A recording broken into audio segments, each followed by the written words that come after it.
네. 예. 이렇게 뵙게 돼서 반갑습니다. 오늘 또 선거일이어서 다들 바쁘실 텐데 또 수요일 날 이렇게 여러분들이 들어오셔서 너무 반갑습니다. 네, 코로나가 뭐 오늘은 30만이 넘었다는 것 같은데 맞나요? 코로나가 몇 명이에요? 지금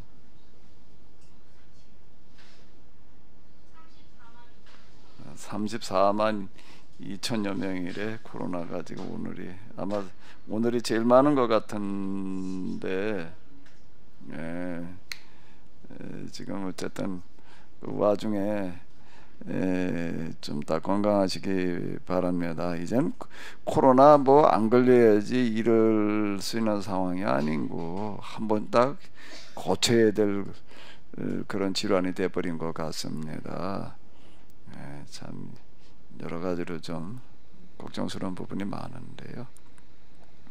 자, 오늘 수요 예배로 드리게 되는데 이 시간에 무슨 내용을 좀 같이 다루시는 게 좋을지 좀 여러분들이 선택해 주시면은 고맙겠습니다. 이 시간에 좀 평소에 관심 있으셨던 것, 또는 궁금했던 것, 기타 등등 또 한번 같이 다루는 게 좋겠다 싶은 거 있으시면 얘기를 해주시기 바랍니다.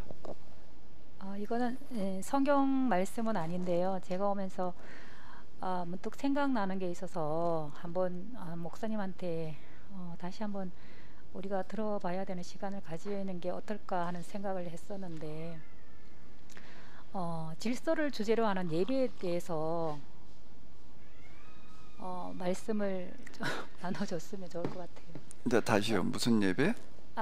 질서를 주제로 하는 질서? 예, 하나님께서 창조하신 모든 만물들은 법대로 이제 그 질서를 지키면서 이제 조화를 이루어 나아가고 있는데 우리가 예배를 드린다고 할 때 예배는 크게 이제 성경에 대한 바른 이해와 그 형식이 참 중요하다라고 생각을 하는데 그 형식의 부분에 있어서 우리가 어떤 마음과 자세로 또 임해야 되고 하는지에 대해서 코로나 되기 이전에 우리가 이제 교회 수련을 할 때 그런 문제를 목사님께서 한번 다뤄 주셨는데 오늘 이 시간에 또 다시 한번 또 다뤄 주시면 좀 어떨까? 이건 질서 부분을 얘기하시는 건가요? 네. 질서? 네. 글쎄요. 이제 어쨌든 지금 이제 우리 우집사님께서 물으시는 것과 뭐 내가 얘기하는 거가 솜차 잘 맞을지는 모르겠지만은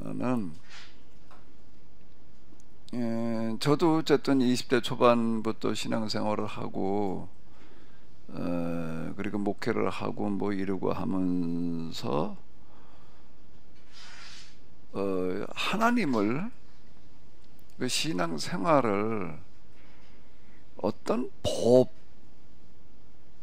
법의 테두리 안에서 이해해야 된다라고 생각을 해본 적이 없었던 것 같아.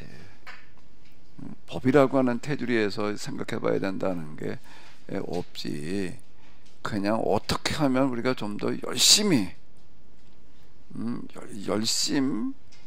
주로 이런 쪽에다가 아마 초점을 맞추지 않았었나. 저 자신에게 돌이켜놓고 보게 되면요, 또 주변에 그런 얘기들 이렇게 많이 들었고, 열심히 또 하나님 뜻대로, 하나님 말씀대로, 뭐 성경 말씀대로 이제 주로 이제 일했던 것 같아요. 나 자신에게 돌이켜놓고 보게 되면은. 그런데 이제 기도하는 어떤 그런 과정에서 내가 하나님을 다시 만나는데, 하나님을 만난다는 그런 경험을 우리가 보통 회심을 통해서 이제 뭐 예수님 구세주로 영접했다, 또 하나님 경험했다, 만났다, 이제 우리가 이렇게 생각을 하잖아요. 나도 그렇게 생각을 했어요. 뭐 구원 받았냐? 받았단 말이야. 그럼 뭐 저 같은 경우 뭐 구원 받으는 그렇게 묻잖아요. 몇 월 몇 시. 그럼 이제 거기 가서는 좀 애매해질 수가 있지만 난 그것도 얘기할 수 있을 만큼 나는 뚜렷한 어떤 그런 게 있었고, 거기서 예수님을 만났다, 뭐 하나님 만났다 나름대로 이런 확신을 가지고 이제 신앙생활을 해 왔었는데 그 회심에서 경험하는 만남이라는 것과 좀 이제 달리 다시 만나는 만남, 그거는 좀 그 다음 단계라고 그래야 될까, 이제 이렇게 생각이 되는 건데, 내가 그래가지고 뭐라 그런가 하면 예수님을 구세주로 만나는 경험, 그건 회심이라고 한다고 하게 되면은 두 번째 단계 예수님을 하나님으로 만나는 경험이라는 게 있더라. 제가 이제 복음서도 공간 복음은 예수님을 구세주로 소개하는 수준이라고 한다라고 하게 되면은 요한복음은 예수님을 하나님으로 이야기하고 있다. 나를 본 자는 곧 하나님을 보았거늘. 대초에 말씀이 계시라. 이 말씀이 곧 하나님이시다. 뭐 이제 이 말씀이 아니고서는 창조된 게 아무것도 없다. 이제 이렇게 이제 선언하고 들어가자 나요. 우집사님 묻는 거 보고 이게 좀 맞는지 잘 모르겠어요. 예. 예, 교회 생활에 대해서요. 예, 그런 교회 생활과 어쨌든 그거 다 관련되어지는 이런 건데, 하나님을 다시 예수님을 다시 하나님을 경험한다라고 하는 거가 무슨 경험인가 하게 되면 예수님을 하나님으로 경험하는 것이지, 저한테 일어났던 어떤 이런 거는요, 예수님은 빠져 있고 그냥 하나님을 따로 경험하는 그런 게 아니더라 라고 하는 거예요. 그 과정에 뭐가 들어 있었는가라고 하게 되면은 이 법이라고 하는 거가 다가오더라라고 하는 거. 예수님을 하나님으로 만나고 나서 보니까 예수님 그분이 하나님이라는 예수님이 하나님이시다라고 하는 그 경험 속에 뭐가 들어있는가 하면 예수님은 바로 곧 법이시는 거예요. 예수님은 바로 곧 뭔가 하게 되면 만물의 근원이시더라. 근원, 여기에 이르다 보니까는 비로소 이제 법이라고 하는 거를 이렇게 보게 되는 거고, 그게 모든 만물들이 다 이제 하나님께서 만드신 창조의 질서대로 예수님을 하나님으로 경험하는 그 경험 속에 예수님이 곧 근원이시다라고 하는 이런 부분들 속에 이제 만물의 질서, 원리, 법, 이제 이런 것들이 이제 다시 다가오기 시작을 하게 되더라라고 하는 건데, 그러면서 이제 이 계약법이라고 하는 거에 대해서 그 전에 그렇게 관심 가져본 적이 없어요. 성경은 그냥 약속이다, 그냥 이렇게 생각을 했지, 계약법대로 법대로 뭘 어떻게 된다는 생각을 해본 적이 없었던. 그러니까 내가 그걸 구분해 가지고 마음대로 하나님 어떻게 생각, 하나님한테 열심히 그냥 뭘 어떻게 해가지고 이렇게 막 하나님께서 뭘 어떻게 하신다 이제 이렇게 생각을 했던 게 응답 뭐 기타 등등. 근데 그게 아니라 하나님의 법대로 우리가 해야지 되는 거로구나. 응답 신앙이라고 하는 거가 얼마나 이게 이제 위험할 수 있는 거라고 하는 게 이제 보이기 시작을 하는 거예요. 응답은 따로 받는 게 아니라 어떻게 하는 거라는 거예요? 법대로 산 결과지. 예? 그땐 그렇게 생각해 본 적이 없는 거예요. 그냥 하나님 앞에 뭘 열심히 어떻게 해가지고 응답받아야 된다, 하나님께서 항상 뭐 함께 가지고 복을 주셔야 된다, 이제 이렇게 생각을 했던 거예요. 근데 그게 이제 바뀌는 게 뭔가 하게 되면은 우리에게 주어진 이 계약법대로 하게 되면 그 계약법에 이미 명시되어지는 결과라는 게 나와 있다고요. 내가 하나님께 가까이 가면 열심히 내가 하나님께 나와 함께 하신다, 뭐 예배, 기도, 뭐 기타 등등 이렇게 이제 생각을 하고 그쪽에다가 이제 관심을 가지고 그러던 거가 이렇게 바뀌어졌던 어떤 이런 거고요. 그 다음에 이제 교회 생활을 율법과 질서를 지금 좀 얘기하시는 건가? 금방 물으신 거가? 내가 질문을 잘 이해를 못 해가지고. 예배라는 게 성경에 대한 바른 이해와 우리가 이제 예배 드리는 어떤 형식 있잖아요. 예. 예배가 진행되어지는 어떤 그런 것들에 대해서 이제 우리가 어떻게 받아들이고 어떤 자세로 드려야되는지에 대한 얘기를 듣고 싶어서요. 이제 이런 부분들이 어디까지 이어지는가라고 한다면은 예배를 그 전에는 예배 의식에다가 관심을 가졌다는 거예요. 예배 시간에 우리가 진짜 신령과 진정으로라고 하는 어떤 이런 거를 거룩하게 예배를 드린다 그래가지고 그냥 진짜 하나님 앞에 뭐 예배 순서 하나하나 거기다 음악이라든지 뭐 기타 등등 이제 성례전 이런 것들도 이제 굉장히 이제 중요하게 생각을 했다. 그래가지고 이제 하나님께서 받으실 만한 기뻐 받으실 만한 그런 예배를 진짜 진지하게 드려야 된다. 예배 의식에다가 비중을 두었던 거예요. 그렇게 예배를 드려야 된다. 예배 시간 뭐 시간 지키고 뭐 기타 등등 여러 가지 뭐 복장 뭐 기타 등등 이제 이렇게 이제 했던 거가 이제 하나님을 경험하면서 이제 다시 이 예배에 대해서도 이렇게 보여지게 되는 거는 뭔가 아마 하나님께서 기대하시는 거는 의식이 아니라는 거예요. 하나님께서 받으시는 거는 거룩하게 성대한 의식으로 진행되어지는 예배를 기대하시거나 받으시는 게 아니라는 그 예배에 대한 개념 자체가 바뀌어져 버리는 거가 그게 뭔가 하게 되면은 이제 그러면서 이제 구약법이 특히 신명기나 이런 데 이렇게 보니까는 이 고대 다른 종교의 예배들은 뭐에 초점이 맞춰지는가 하게 되면은 성전, 신상, 예배 의식 그거 위주로 다 가버리는 거예요. 근데 구약법에서 얘기하는 건 오히려 그 반대라는 거예요. 그 반대로 건물을 중요하지를 않는 거예요.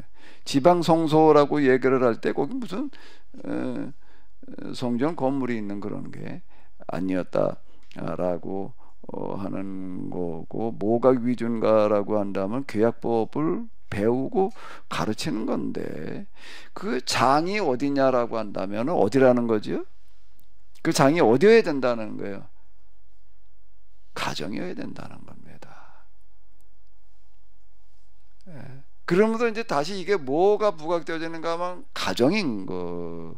그 이전엔 교회였어요. 저 자신. 교회가 중요하지. 뭐 가정, 뭐 개인 이런 것보다 교회가 중요한 거야. 교회 당이 중요한 거야. 교회 모임 예배가 중요한 거야. 이렇게 되던 거가 하나님의 말씀을 똑바로 배우고 가르치는 게 곧 예배다. 그런데 그 중심이 어딘가 하면 가정이어야 된다.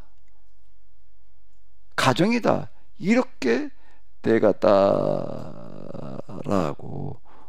하는 그게 이제 저에게 일어나는 어떤 그런 하나의 비워나 예. 그리고 곰곰이 따져보니까 이게 맞는 얘기예요. 이게 가정 제일주의. 내가 초기에 이런 소리 많이 하니까는 그 왔던 분들 가운데서 목사님 뭐 겨우 뭐 영성 어쩌고 저쩌고 한다 하더니 가정사역이냐 이제 겨우 가정사역이냐 이렇게도 폄하스럽게 얘기하는 사람도 있었어요. 겨우 가정사역일까? 가정이 얼마나 중요한 건데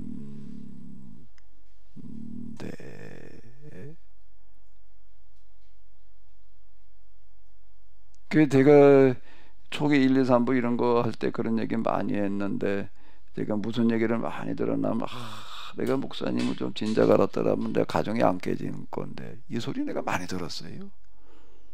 그러니까 위기에 처해 있던 가정이 회복된 사람들도 좀 있고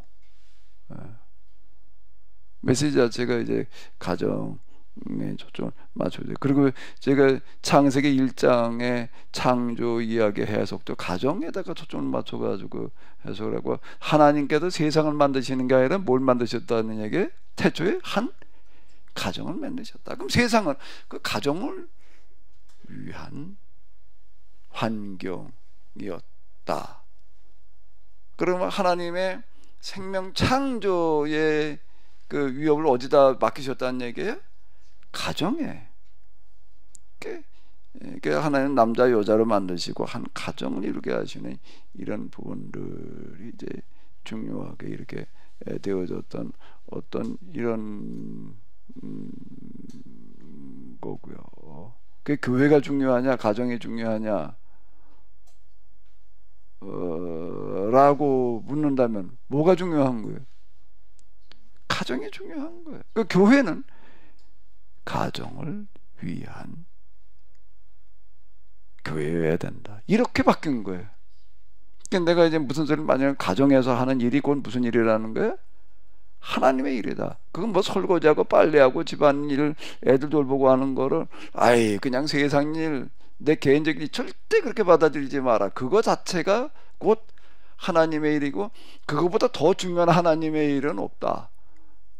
그러니까 이제 이렇게까지 얘기를 한 거가 지금 바로 그런 이유가 이렇게 되는 거죠. 신앙이 좀 열심히 있다는 사람들은 가정을 도외시하고 교회 일에만 그냥 하나님의 일이라고 몰두하는 경우들이 우리가 이제 흔히 있었잖아요.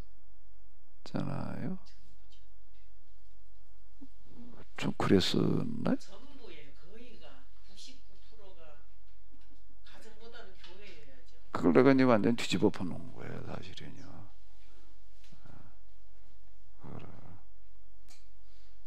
난 이게 맞다고 생각해, 지금도. 생각해봐. 가정보다 중요한 게 뭐가 있어요? 에? 거기서 한 생명이 태어나가지고 자라고 거기서 온전한 사람으로 키워놔야지 세상도 건강한 거지. 가정이 잘못되기 시작을 하게 되면 다 잘못되는 거예요. 이제 질서 전 이런 것들이 이게 질서더라는 거예요. 이게 이런 부분들이.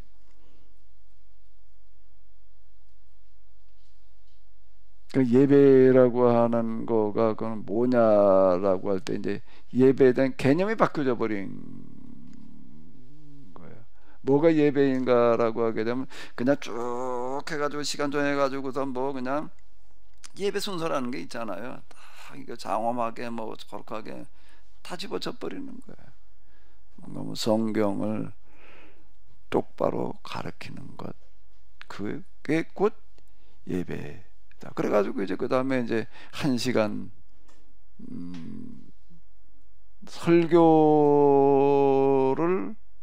설교에 대한 개념도 바뀌어 버리는 건데, 그전에는 감동에다 초점을 맞춰가지고 은혜 받게 한다라고 하는데다 이렇게 이제 뭐 해나가는 식이야 이제. 근데 그게 아니라 이제 성경을 똑바로 가르친 것 자체가 설교가 돼버리는. 그 예수님께서 활동하신 걸 보게 되면 꼬적 가르치셨다는 거예요. 티칭이 먼저예요. 프리칭이 먼저가 아니에요. 티칭이 먼저예요. 근데 그때 티칭이라고 생각하고 설교라고 생각을 했던 게 그게 곧 하나님의 말씀에다 이제 이렇게 비중을 뒀던 거가 이젠 성경을 가르치는 거. 그래가지고 제가 지금 이렇게 뭔가 성경을 전엔 설교에다가 비중을 둘 때에는 이제 본문을 가지고서 본문 어디 선택을 해가지고서 이제 본문이 주가 돼버리는 거예요. 그런 식으로다가 그냥 상황에 따라서 이제 이렇게 뭘 하던 거를 이제 보게 버리고 성경 책을 하나를 선정을 해가지고 이제 그걸 똑바로 이제 예를 들어서 지금 우리 다니엘서 그러면 다니엘서를 가지고 처음부터 쭉 이제 이렇게 나가면서 과연 이게 뭘 얘기하려고 하는가라고 이런 식으로 다 이렇게 하게 됐던 거지요. 우주님 부르신 거하고 좀 많은 얘기인지 모르겠는데요. 어쨌든 일어난 변화가 이제 이렇게 되는 거예요. 뭐 다니엘서에서 미군제 그저 뭐 하나 뽑아가지고 얘기를 했다. 그 다니엘서를 읽고 그런 설교들을 다니엘서가 뭘 얘기한 건지 파악이 제대로 되나? 그게 나 자신을 놓고 봐도 성경을 뭘 하나 제대로 알고 있는 게 없는 거예요. 구절만 몇 구절 아는 거지. 그리고 그거 성경을 갖다 예배 설교 시간에 내가 뭘 얘기하는 거를 뒷받침해서 설교를 여기저기서 따다가 그냥 예화식으로다가 이제 이렇게 쓰는 거지. 정작 그 성경 본문이 정확하게 뭘 얘기하려고 하는지에 대해서는 몰라. 그 구절도 모르고 다니엘서 그러면 다니엘서가 도대체 무슨 걸 말하고 있는 책인지를 모르는 거예요. 뭐 사드락 메삭 야벳느고 얘기 뭐 많이 얘기했지. 뭐 그리 아니하실지라도 말이야. 그럼 막 하나님께서 지켜주신다는 식으로다가 이렇게 갖다 그걸 써먹는 거였지. 사자굴에 던져질지라도 말이야. 뭘 어떻게 막 하나님께 지켜주신다 그냥 이런 식으로 다 이거 얘기를 하던 것들이 이제 보게 하는. 그렇게 얘기한 거가 얼마나 성경 본문과 뭔 얘기를 했던가, 상관없는 얘기들을 떠들어댔던 것들이 이제 이게 다시 보이게 되더라고요.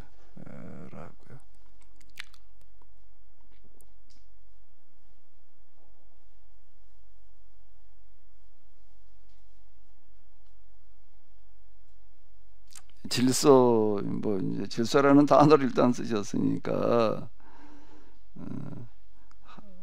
하나님의 다른 이름이 뭐라고요? 법이더라. 이렇게 얘기를 하는 거예요. 하나님께서 만물, 세상 모든 만물이 다 법대로 살아가고 있잖아요. 거기서 벗어날 수 있는 만물은 없어. 근데 유일하게 벗어날 수 있는 게 사람인 거예요. 이게 자율이라는 걸 여기다 줬기 때문에 그런 건데요. 언어. 참, 이 언어가 인간에게 있다라고 하는 거가 사회 구성을 가능하게 하는 거, 인간 사회를. 언어가 없으면요, 짐승 수준이지 뭐 사람 수준의 이런 것들은 뭘 소통을 하는 거가 어렵잖아. 지식을 축적하는 것도 어려운 얘기고.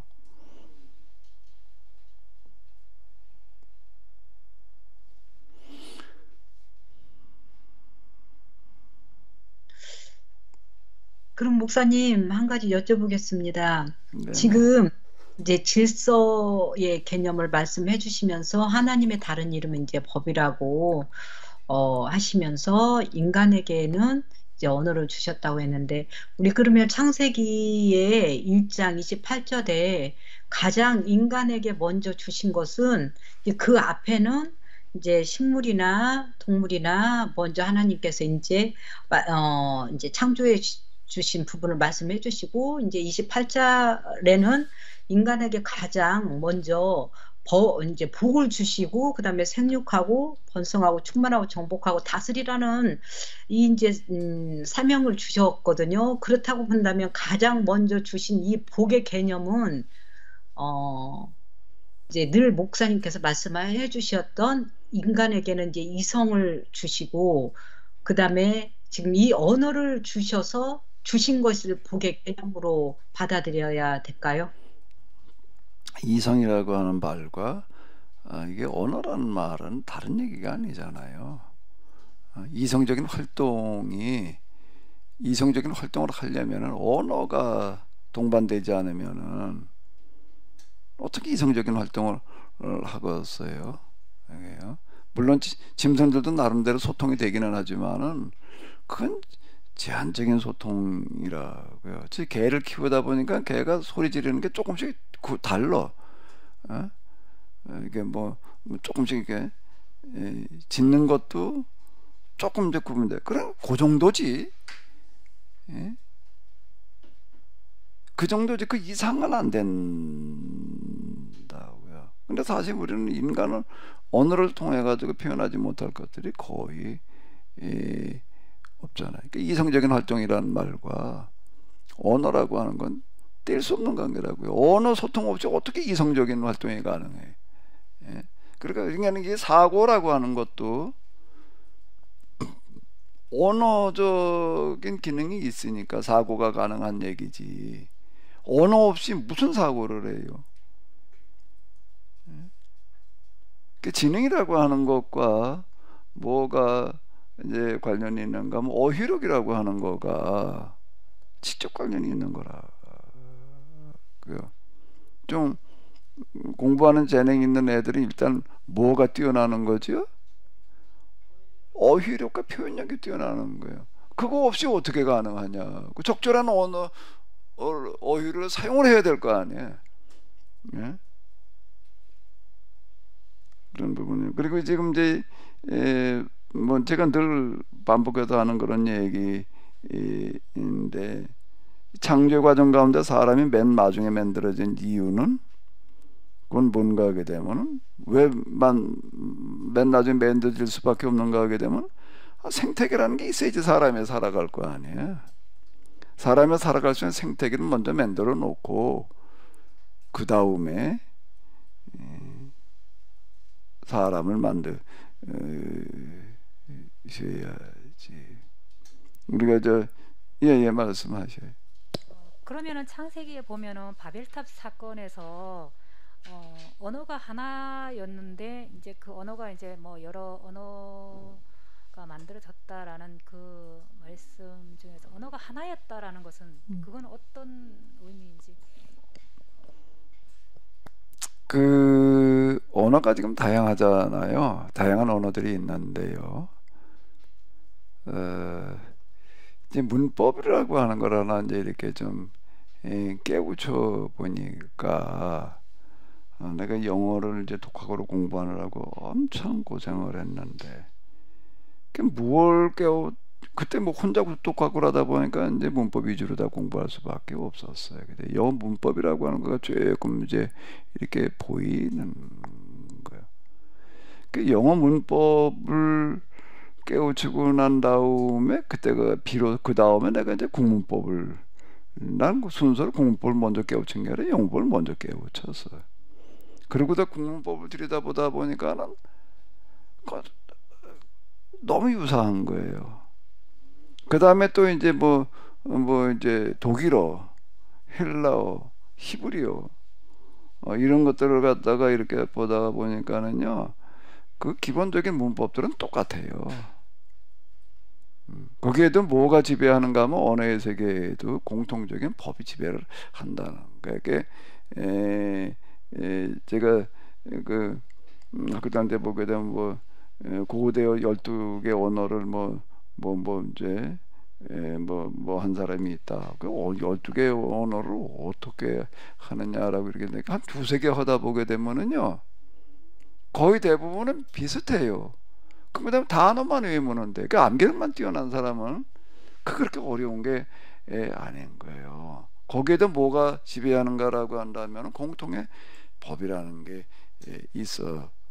조금씩 다르긴 하고 이제 격변화 이런 것들이 있고 그러기는 한데, 이제 이거를 이렇게 보게 되면은 참 그 바벨탑 사건이라고 하는 거는 이제 언어의 그 다양한 그런 현상을 설명하는 어떤 그런 이야기인 것 같아요. 언어가 하나라는 이야기가 결코 먼 얘기가 아니더라고요. 진짜 몇 가지 언어 문법을 공부를 해보면은 알아요. 하나만 정확하게 문법을 이해를 해놓고 있게 되면은요, 그 나머지 또 문법 이해하는 건 그렇게 어려운 게 아니더라라고 하는 거예요. 단지 암기가 좀 필요해야 돼 거기에.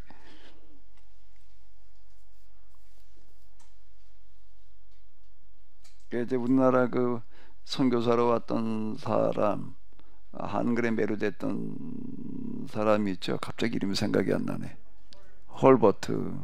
이 사람 보게 되면은 언어의 천재여 가지고 2달 만에 한국어를 어느 정도로 구사했는가 하면 논리적인 소통이 가능할 정도로 한글을 깨우쳤다, 이렇게 얘기를 해야 한 걸 문자를 깨우치는 거는 그건 뭐 그냥 그 며칠 만에 끝내는 얘기고 한국 언어를 그렇게 도덕을 했다. 이 사람은 전 세계 언어들을 거의 다 이렇게 파악을 하는 사람인 것 같더라고. 그 우리나라 한글 문법을 그 사람 제일 먼저 만들었다니까. 주시경이 먼저가 주시경이 그 제자예요. 그 정도로. 근데 이 사람은 세계 여러 나라 언어들을 갖다가 비교 분석을 해가지고 특히 문자를 갖다 비교 분석을 해가지고서 한글보다 우수한 문자가 없다. 이렇게 얘기를 했다. 그게 가능한 이유는 어떻게 전 세계 그 언어 문자들을 다 갖다가 어떻게 해보는 비교 분석을 해보느냐라고 할 때 대부분에 비슷하기 때문에 그래요.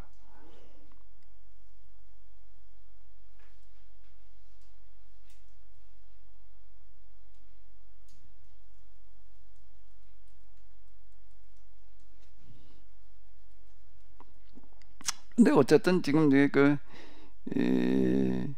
우리의 신앙이 좀 올바로 되려고 한다면은 하나님을 법으로 이해하는 게 아주 중요한 게 많지만은 빼놓을 수 없는 게 바로 그 부분인 것 같아요. 하나님께 만약 법대로 우리가 움직이려고 그래야지.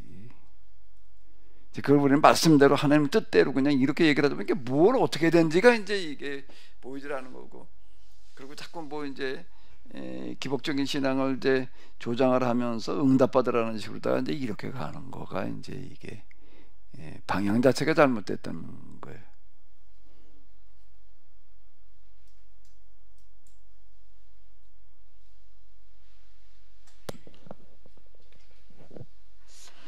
네, 목사님 또 바보 같은 질문도 합니다. 아니 지난 누가 바보가 아니랄까봐 자꾸 스스로 바보 소리를 다 아는데 뭘 그렇게. 지난주 오후에 하셨던 깎아주시는 하나님, 흥정하시는 하나님, 그거 참 많이 마음에 남고요. 근데 이제 질문은 전능하신 하나님께서 예레미야를 통해서 말씀을 주실 때는 이제 70년 후에 이스라엘이 바벨론에서 귀환하리라 말씀하셨고, 근데 나중에 다니엘에게는 천사를 보내서 500년 잘못 간 길만큼 다시 490년을 지나야 돌아갈 것이다 라고 또 다니엘에겐 그렇게 말씀하셨는데, 그럼 하나님께서는 다니엘과 같은 그런 사람이 나타나서 정말 애통하며 잿더미에서 베옷을 입고 참여하고, 그런 모든 또 다니엘뿐만 아니라 이스라엘 민족이 성경에 대한 그 계약법에 대한 바른 이해를 통해서 회개하면서 돌이킬 것을 아시고 에레미야에게 70년이라는 그 기간을 말씀하신 건가? 만약에 다니엘과 그 이스라엘 백성이 그 회개하는 그런 모든 과정이 물급필반으로 그게 차지 않았더라면, 그럼 예레미야를 통해서 말씀하셨던 것은 어떻게 됐을까? 그 만약에라는 게 참 쓸데없는 얘기인지 모르지만 또 갑자기 그런 생각이 좀 들어서 그 모든 것을 하나님의 섭리라고 말해야 되는가? 그 부분이 좀 궁금합니다. 아직도 내가 바알에게 무릎 꿇지 않은 사람 7천을 남겨뒀다 라는 그런 말씀을 그전에는 어떻게 이해를 했는가 하면, 하나님께서 그런 사람을 남겨놓으셨다, 선택 예정 이렇게 이제 이해를 했던 건데요. 사람의 성향들이 다 다르잖아요. 성향들이 다 다르도 이기적이고 그냥 뭐 자기만 생각하고 뭐 대부분 다 그런데, 그런데 꼭 어떤 사람이 있는가 하게 되면은 아예 그 반골 기질의 사람들이 있는 거예요.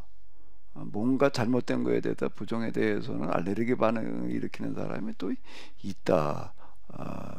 그 사람은 언제나 있어요. 그런 사람이요. 언제나 있는 거예요.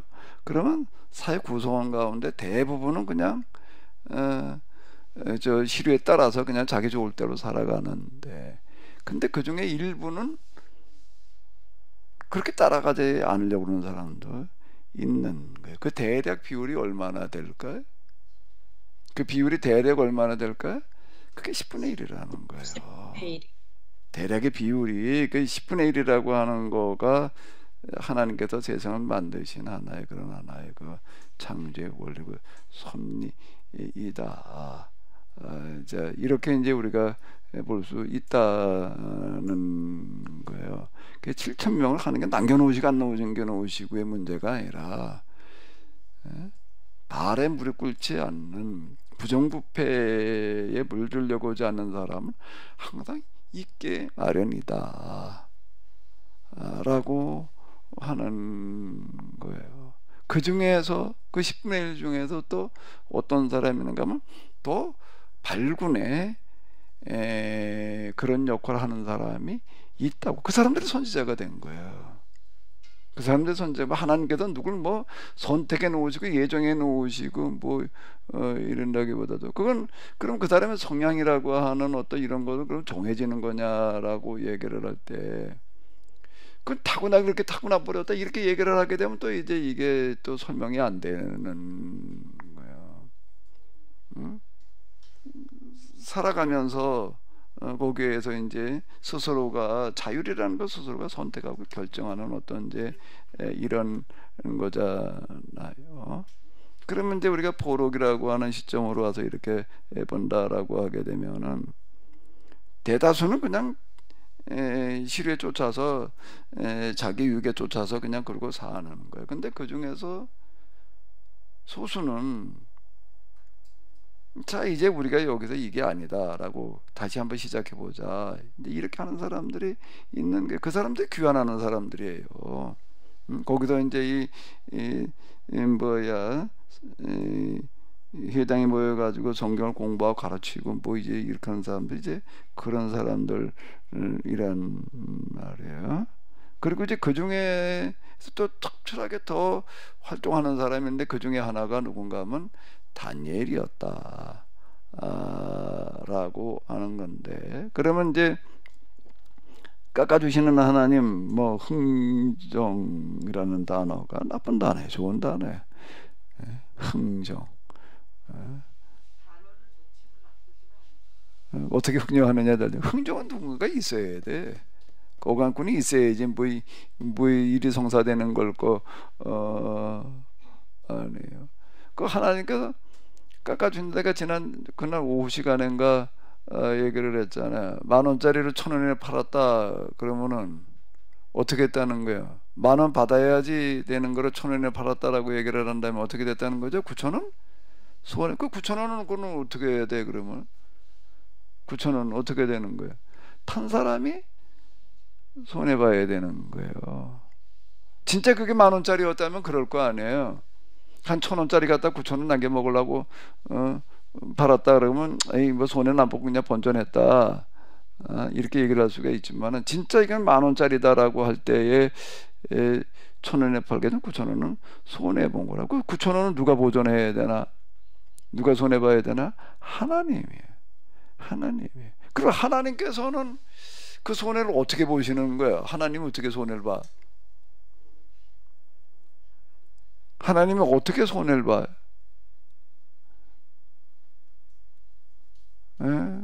하나님이 어떻게 손해를 보시는 거지?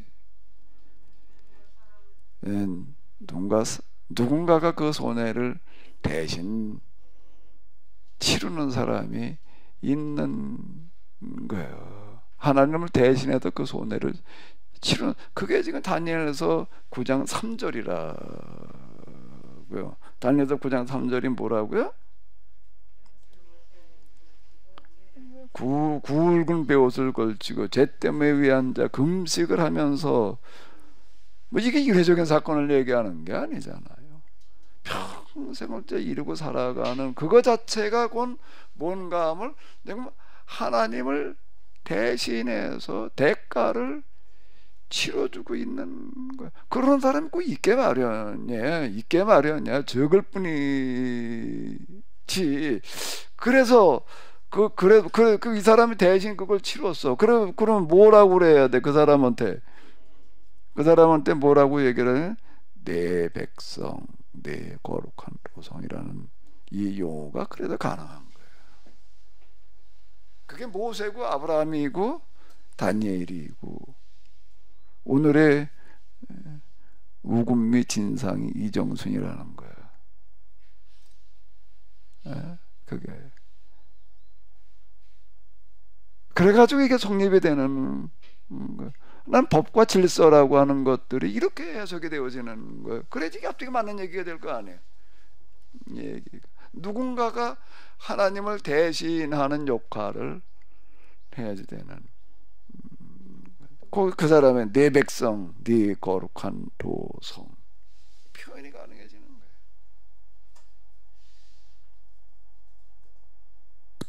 그럼 잘못된 왕정기 500년 동안에 외치는 선지자는 있었지만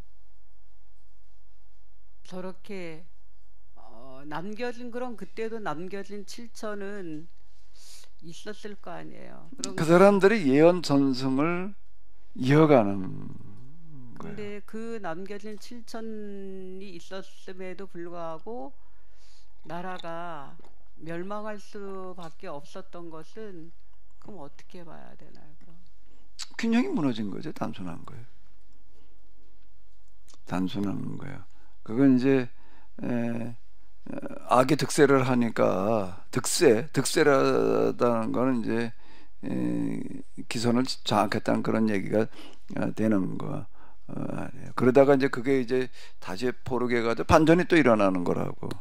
그런 것 같아요. 저희들도 평상시 이렇게 일상적인 생활에서는 어떤 그 뜨거운 열정이라든가 또 애국심이라든가 신앙이 그냥 뜨뜻미지근 뭐 그날이 그날인 것처럼 지내다가 위기가 닥치면 그 마음이 또 달라지잖아요. 그런 것처럼 아마 저 때도 왕정기 때 많은 사람들이 이제 예언자의 말을 무시하고 그냥 뭐 잘 살 거야 그렇게 편안하게 안일한 마음을 갖고 지내다가 정말 위기가 포로로 끌려가고 나니까 그때 정신을 차려서 다시 한번 그 이제 신앙과 또 그 모든 계약법에 대한 마음들이 새로워지는 것처럼 그래서 그때 이제 다니엘과 함께 그 남겨진 7천의 그 많은 사람들의 눈물의 기도가 하나님께서 깎아주실 만한 그런 거가 되었나 그렇게 생각이 돼요. 이제 그런 건데 이제 그러면은 뭘 어떻게 해야 되는 걸까? 예배라는 거가 설교라는 거가 평소에는 그냥 잠잠하고 있던 사람들을 깨워서 악의 득세하는 걸 막아야 되는 거예요. 우리나라 역사 이런 거 내가 해석하면서도 꼭 나라가 망한 다음에 이놈의 의병이 등장을 해가지고서 뭐 어떻게 하겠다고 그러니 나라가 망한 다음에 독립투사들이 나와가지고서 뭐 독립운동하고 돌아 그러니 그게 뭐가 돼 나라 꼴이 예? 망하기 전에 움직여야지 왜 망한 다음에 움직여 이게 망하기 전에 움직여야 될 거 아니에요. 그래서 그렇게 되지 나라가 망하지 않게 해야 될 거 아니에요. 임진난이 일어나지 않게 해야지. 의병의 활동을 부각시키는 것도 물론 중요하지만은 더 중요한 거는 역사 해석을 하는 데 있어서는 그런 의병이 필요 없게끔 만들어 놔야지. 정규군이 똑바로 할 수 있게끔 만들어 놔야지. 예? 그러려면 이러면 정치가 이제 똑바로 돼야지 되는 건데 항상 정치라는 거는 거기는 정치는 윤리 도덕이 없는 동네. 정권 잡는데 혈안되는 사람들이 모여든 데가 정치인데 거기 윤리 도덕에 적용돼야 되겠지만 현실은 그게 안 되는 거야. 그럼 그놈의 정치인들은 뭐가 바로 잡아야 되냐? 백성이야. 백성이. 근데 백성이 그걸 어떻게 이놈을 뭐 지살기도 다 바쁜데 뭐 하고 난 다음에 나가가지고서 이건 뭐 망했네 어떻게 해봐 이렇게 돼버리니까 곤란한 얘기고. 그럼 이거를 어떻게 평소에 이놈을 막아야 되나? 그게 종교의 기능이라는 거예요. 종교가 그 역할을 하는 거예요. 종교가 그 역할을 한다는 누가 성직자가 그 역할을 하는 사람인 거예요. 성직자는 다가올 위기를 내다보면서 깨워야 되는 거예요. 망한 다음에 나서지 말고 지금 나서라. 지금 움직여야 된다. 근데 이게 잘 안 믿게 들어간다고. 나도 뭐 좀 그 비슷하게 떠들어대 보지만은 그걸 안 믿게 들어가는 것 같아. 안 믿게 들어가는 이유는 내 능력이 부족해서 그래. 뭐 안 듣는 사람들 듣게 하는 게 능력이지 뭐.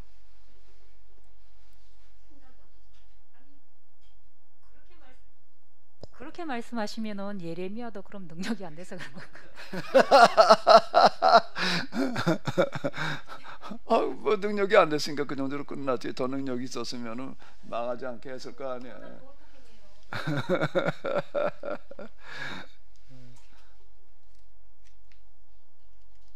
원리와 이치는 단순한 거예요. 그래서 이 성직이라는 설교자라고 하는 기능이 사실은 그 한 사회 한 시대에 있어서 제일 중요한 자리야 거기가.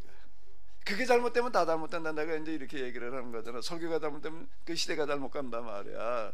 이 말을 내가 이제 합의를 얘기를 해서도 그렇고 내가 얘기를 하는 거 바로 이제 이런 얘기였던 게, 내가 이렇게 얘기할 수 있었던 거는 하나님을 법으로 만나고 나니까 이렇게 보이더라는 거야.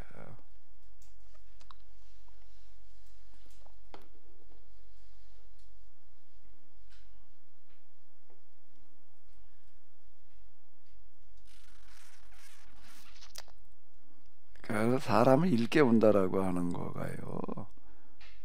무관심한 사람들을 관심 있게 이끌어낸다는 게 대단히 어렵습니다. 예레미야 그만 별 수단 방법 다 동원하잖아요.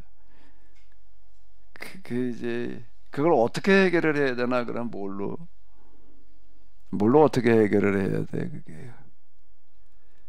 그게 신명기라는 거예요. 그걸 대답해주고 있는 거가. 신명기에서는 어떻게 하기 때문에 그렇다는 얘기죠. 아예 이건 뱃속에서부터 있는 걸 가르쳐 놓지 않으면 안 된다는 거예요. 내가 신명기를 읽으면서 내가 참 감탄한다는 얘기는 바로 이런 얘기예요. 신명기 모세는 어떻게 이걸 수천 년 전에 이런 얘기를 해놓았을까 말이야. 근데 그거보다 더 놀라운 거는, 그런데 이런 신명기의 이야기들이 어떻게 수천 년 동안 이렇게 그냥 도외시되고 있었나가 더 놀라운 얘기인 것 같아.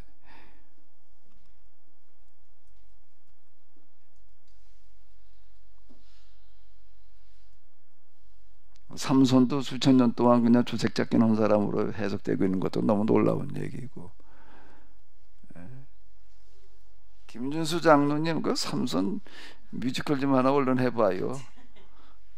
그래야 그 다음에 영화도 나오고 뭐 그럴 거 아니에요.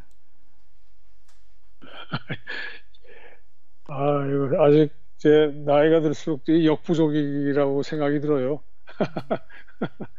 아직 장로님은 청춘이시잖아요. 아니에요.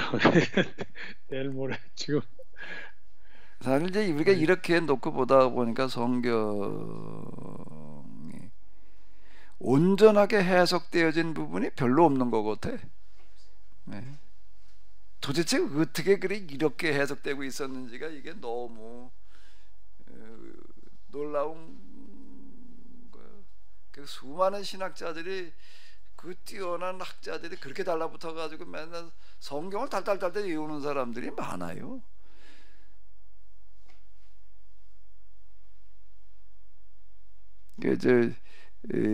제 학교 어떤 교수님 얘기하시는 거 보니까 미국 조류에 공부를 하러 갔는데 여기서 그래도 공부하러 가기 전에도 이 학교 저 학교 강사로 다니면서 헬라 가르치고 뭐 자기도 헬라로 웬만큼 한다고 생각을 했는데 거기 가서 강의 시간에 이렇게 그 신약 가르친 교수님을 이렇게 보니까는 헬라 성경을 가지고 원문 성경을 가지고 거의 이어 가지고 얘기를 해버리더라. 헬라어로. 그걸 보고 놀랬다 이렇게 얘기를 하더라고. 근데 그런 사람이 한둘이 아니야. 조금 했다 하면 그 정도 수준의 사람들이 많다. 그런데도 불구하고 성경이 제대로 해석되어지고 있는 것 같지가 않아. 그것 때문에 할 수 없이 책을 쓰는 거예요.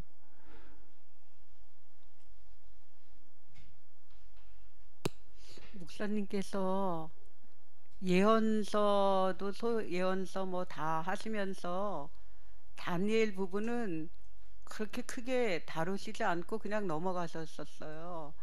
근데 이번에 아주 이렇게 속속들이 정말 몇 달 동안에 걸쳐서 얘기를 하니까 저는 뭐 워낙 성경을 잘 모르기 때문에 비교할 그런 뭐 이게 없어서이기도 하겠지만 하여튼 너무 놀랐고 이 다니엘을 다른 데서는 어떻게들 설교를 들으시고 해서 이것과 어떻게 무슨 어떤 비교가 할 수 있는가 그런 부분을 좀 들으신 분들이 얘기를 좀 해주면 더 많이 이해가 될 것 같아요. 그리고 다니엘을 이걸 집중 세미나 같은 부분에서 그냥 한번 쭉 이어서 이렇게 막 2박 3일 막 그렇게 쭉 해주시면 진짜 너무 좋을 것 같다는 생각이 그 전부터 많이 들었어요. 그래서 좀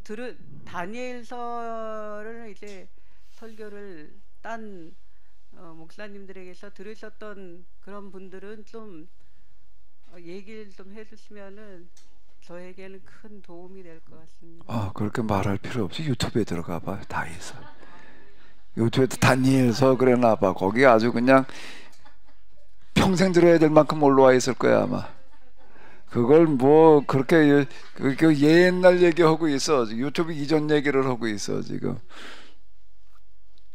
어떤 분은 진짜 그런 분이 있어요. 진짜 그분도 굉장히 바쁘고 그런데도 불구하고 내가 예레미야서 얘기할 땐 딴 예레미야서 유튜브에 들어가면서 비교가면서 들었다 이제 그러는 분이 지금도 다니엘서도 그러고 있는 것 같더라고.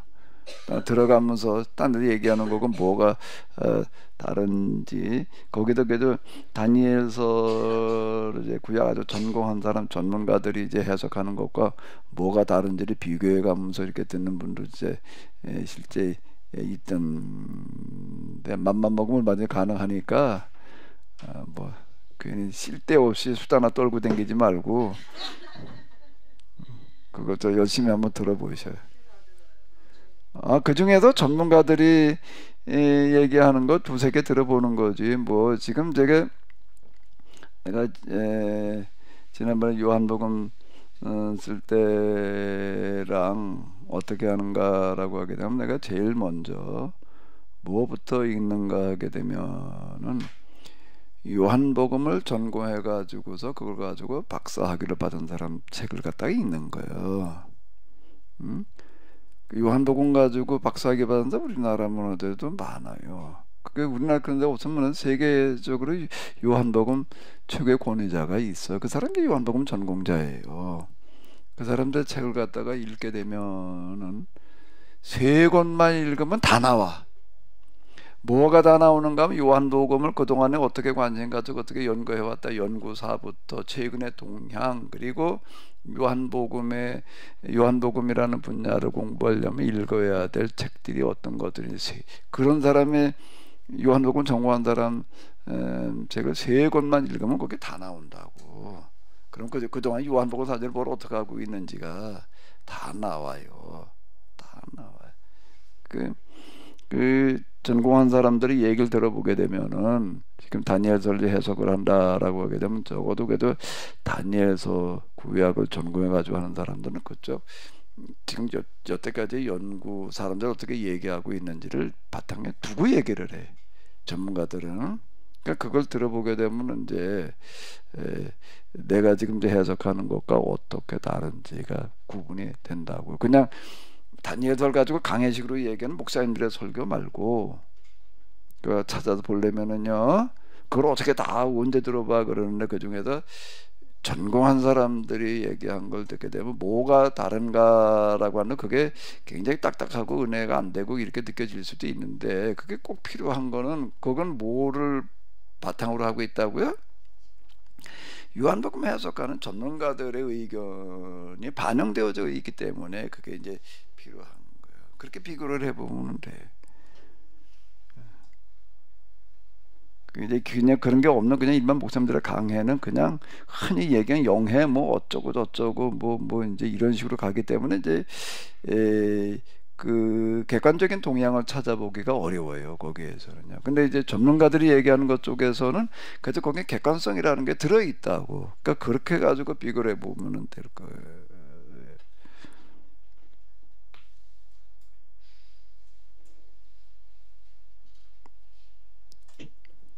예, 사모님.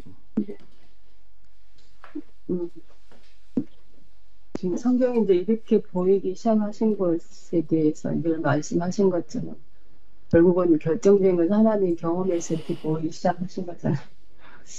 예, 그래서 저도 이제 계속 목사님 말씀을 공부하면 할수록, 특별히 이제 요즘에 역사서 하면 할수록 성경을 전체적으로 막 뒤집는 느낌 있잖아요. 그런 느낌이 들기 때문에 정말 일반인들이, 보통 안 일반인이 아니고 보통 사람들이 와서 기독교 날 들으면 정말 놀래야 잘 빠져있잖아.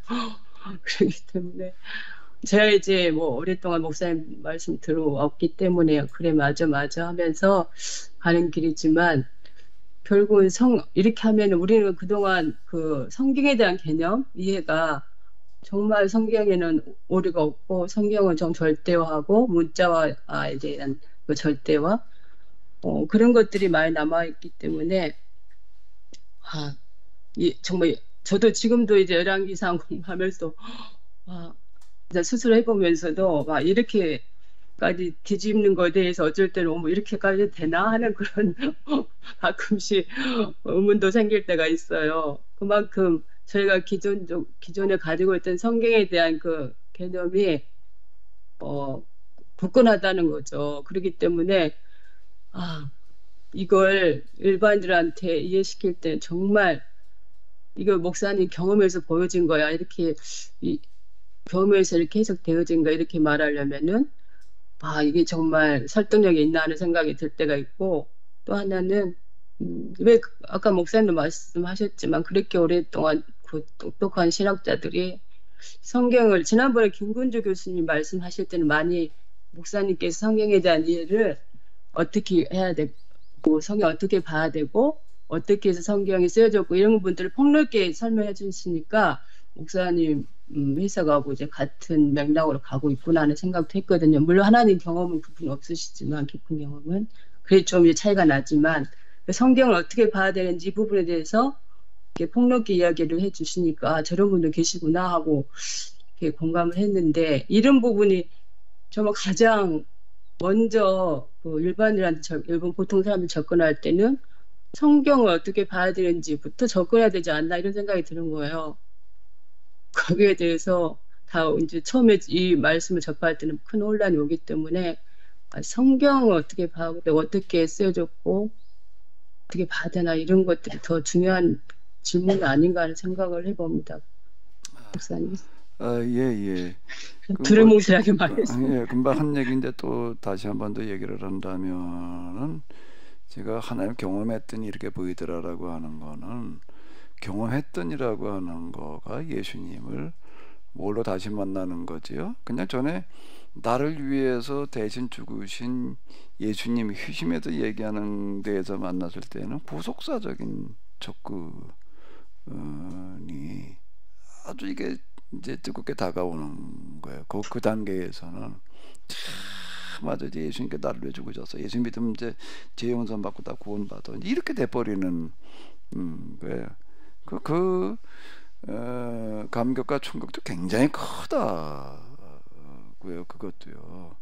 근데 거기서 이제 그럼 맨날 그걸로만 보이는 거야. 이제 구속사로만 보이는 거야. 이제 지금 이제 우리가 십자가 구속사로만 보이는 거는 지금 바로 이제 이 경험 때문에 그러는 거라고. 그러니까 어떻게 경험했느냐라고 하는 거가 이제 중요한 건데, 우리가 한 사람을 놓고 보더라도 그가 태어나서 성장 과정 뭘 경험했느냐라는 게 굉장히 중요하다고요. 그 부분이 평생 가요 그게요.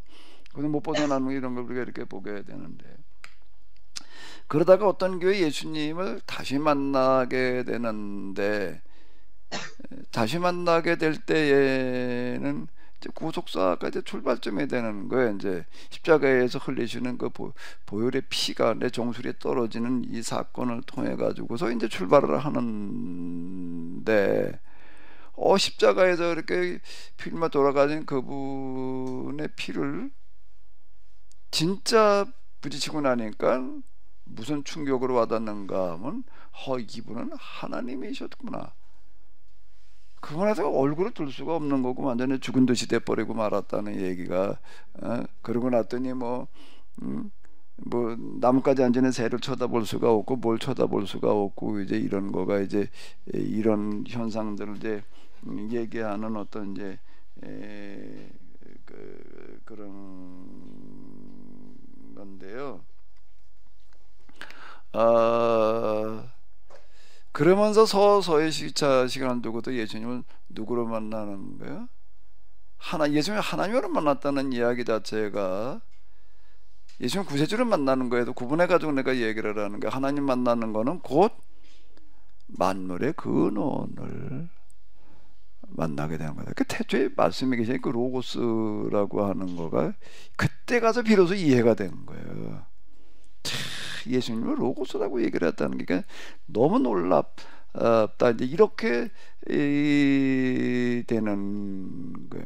그러니까 예수님을 만물의 근원으로 만나는 것은 곧 또 뭐에 대한 눈을 뜨게 되는가라고 하게 되면 만물의 원리와 이치를 관심 가지게 되는 거예요. 그런 시각에서 이게 다시 보였다는 얘기예요. 그런 시각에서 그게 곧 이제 법이고 뭐 이제, 근데 그 법이라고 이런 것들이 이 계약법이라고 하는 거가 이걸 얘기하는 거였구나, 이렇게 되는 거예요. 창조의 이 모든 법들이 있는데, 모든 만물이 다 만물을 다 지배하는 법이 있는데, 근데 인간이 어떻게 살아야 되는가 라고 하는 도리 뭐 기타 등등 효 뭐 몽땅 다 묶어가지고서 이제 인간이 어떻게 살아야 되는가라고 하는 걸 얘기하는 거가 그 선악과였고, 그 선악과가 또 선악과가 창세기에 기록된 선악과가 있어요. 또 그다음 선악과가, 두 번째 선악과가 뭐예요? 그게 모세가 쓰는 시내산 계약법이 두 번째 선악과에 있는 거예요. 선악과는 이 법대로 살아야 되는 선악과, 그 계약법은 그 선악과라고 이렇게 와닿아서 이제 이렇게 보이는 성에 다시 보였다는 건 이게 보였다는 얘기야, 결국에 가서는요. 그러니까 마음대로 하나님, 법대로 하나님, 이런 일들 쓰고 이제 그랬던 거죠. 이렇게 보다가 보니까 내가 이게 이제 한 20여 년 전 얘기인데, 20여 년 전에 해석을 하는 거나 지금 하는 거나 이리관지야. 이리관지. 며칠 전에 어떤 분이 참 그냥 뭐 기계 소리 왕왕거리고 하는데 그냥 전화를 해가지고 간단하게 묻겠대. 몇 가지만 묻겠다. 첫 번째가 뭔가 하면, 목사님, 그러면 그 얘기가 내가 1, 2, 3부 읽고 나가지고서 뭐가 바뀌었지? 자기 뭐 신앙의 뿌리가 흔들렸대나 바뀌었대나 뭐. 근데 목사님 그거 쓴 게 벌써 이제 한 20여 년 전인데, 지금 그걸 다시 쓴다면 뭐 좀 수정할 게 있습니까? 없다고 그랬어요. 없다. 지금 쓴다고 난 그보다 더 다 쓸 때가 없다. 이게 내가 그렇게 얘기를 했어요. 왜 그러냐라고 할 때에 내가 예수님을 하나님을 만나는 거가 만물의 근본, 원리, 이치, 눈을 뜨게 하는 경험이었기 때문에 그러니까 이게 이리관계가 가능한 거예요. 그리고 어느 쪽으로 해석을 해더라도 서로 맞아 들어가잖아요. 아닌가? 여기서 이 말하고 저기서 저 말하나? 근데 내가 이걸 갖다 걸어놓는 거야. 시계를 걸어놓는 거가 이게 이런 걸 얘기하고 있단 말이야. 이게 그러니까 서로 어떻게 된다? 이게 수많은 손님밖에 기타 부속들이 맞아 돌아가가지고서 이게 째까닥거리는 소리가 난다고. 이게 멈추지 않고 째까닥거리는 소리 나는 건 대단한 거예요. 근데 왜 이 소리를 자꾸 시끄럽다고들 그냥 끄라고 그러는지 난 잘 이해가 안 돼. 난 그 소리를 더 크게 해가지고서 좀 정신 좀 차리라고 얘기하려고 그래 놓으면은 이거 띄우다 저기다가 또 엎어놔. 이게 전자식 가지고서는 이게 설명이 안 돼. 기계식 시계의 원리가 이게 곧 우리가 성경을 해석하고 그런 원리해야 된다. 이래가지고 이걸 내가 상징물로다가 이거 구하려고 엄청 힘들었는데 왜 자꾸 그거라고 그러는지 모르겠어. 켜놔야 되겠네. 정신 차리라고 그러는 거야.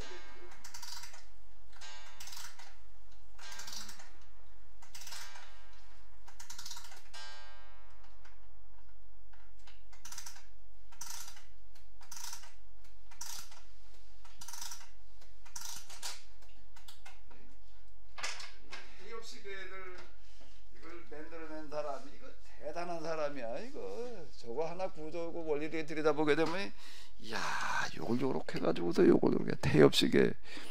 그리고 또 하나는 사행정 엔진. 이게 그 원리를 찾아낸 사람들이 참 대단한 사람들인데 원리와 이치가 도둑되니까 이제 이게 가능한 얘기예요.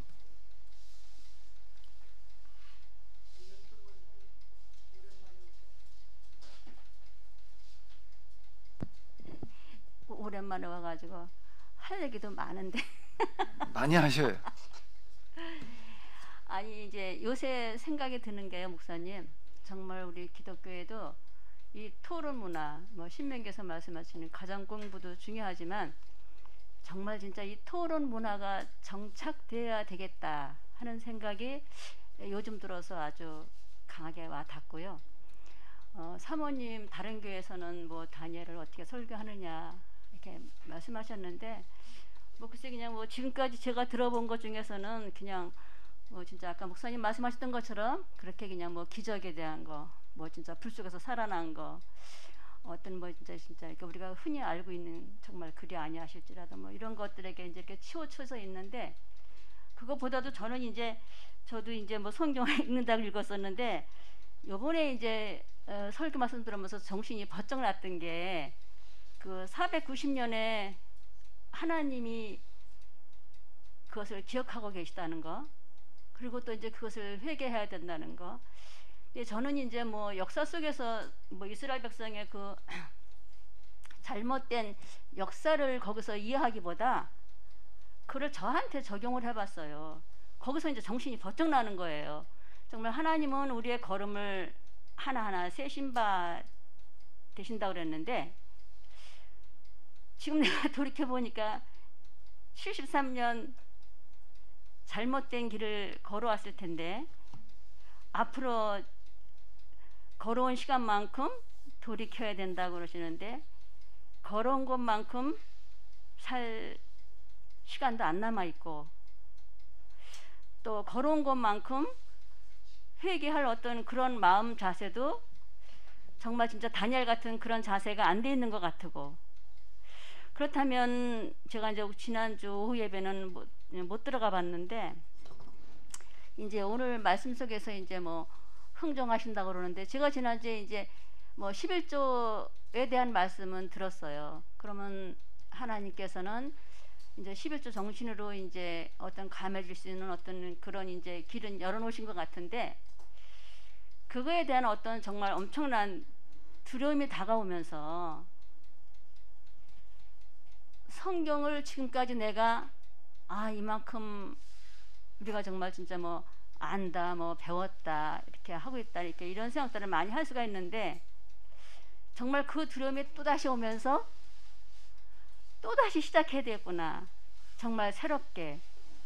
아까 목사님 정치 얘기도 하셨는데 우리가 그 어떤 권력에 무조건 복종, 무조건 순종할 때에 그 생각이 우리 안에서 일어나지 않고 그런 일들이 일어날 때에 그 어떤 분이 말씀하신 거 보니까 전체주의로 갈 수 있는 확률이 많다 이렇게 말씀하셨는데 저도 거기에 이제 공감이 되면서 아 그래 그럴 수가 있겠구나.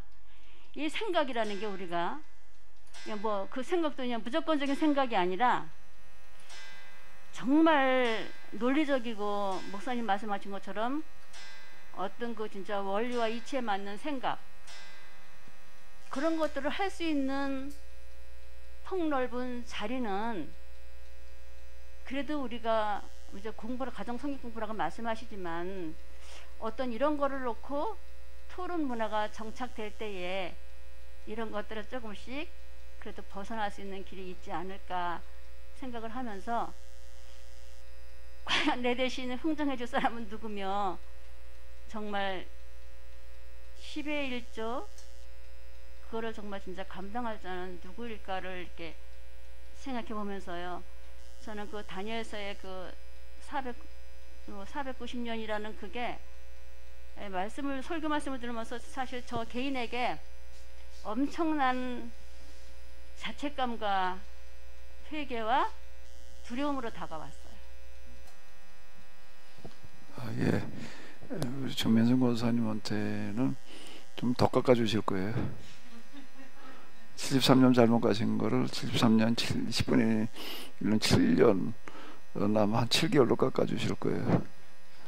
힘내 보세요. 그리고 오늘이 마침 대통령 선거일이고 금방도 얘기를 하셨는데 성경 입계약법에서는 이 정치인들을 누가 통제하라고 그러는 거죠. 성직자가 통제해야 된다는 거야.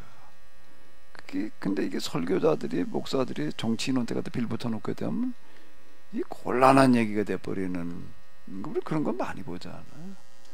정치하고 손잡으려고 그래 놓으면 이게 아주 곤란한 얘기가 이렇게 되는 거고. 지금 우리나라 나는 지금 이렇게 이제 봐요. 뭐 보는 시각들이 다 다를 수가 있는데 지금 우리에게 있어서 제일 중요한 건 정치인들이 이 기득권에 지배받지 않는 거예요. 대통령이 돼가지고 기득권의 옹호자가 돼버리면 이놈에게 지금 다 난 그렇게 보여요 지금.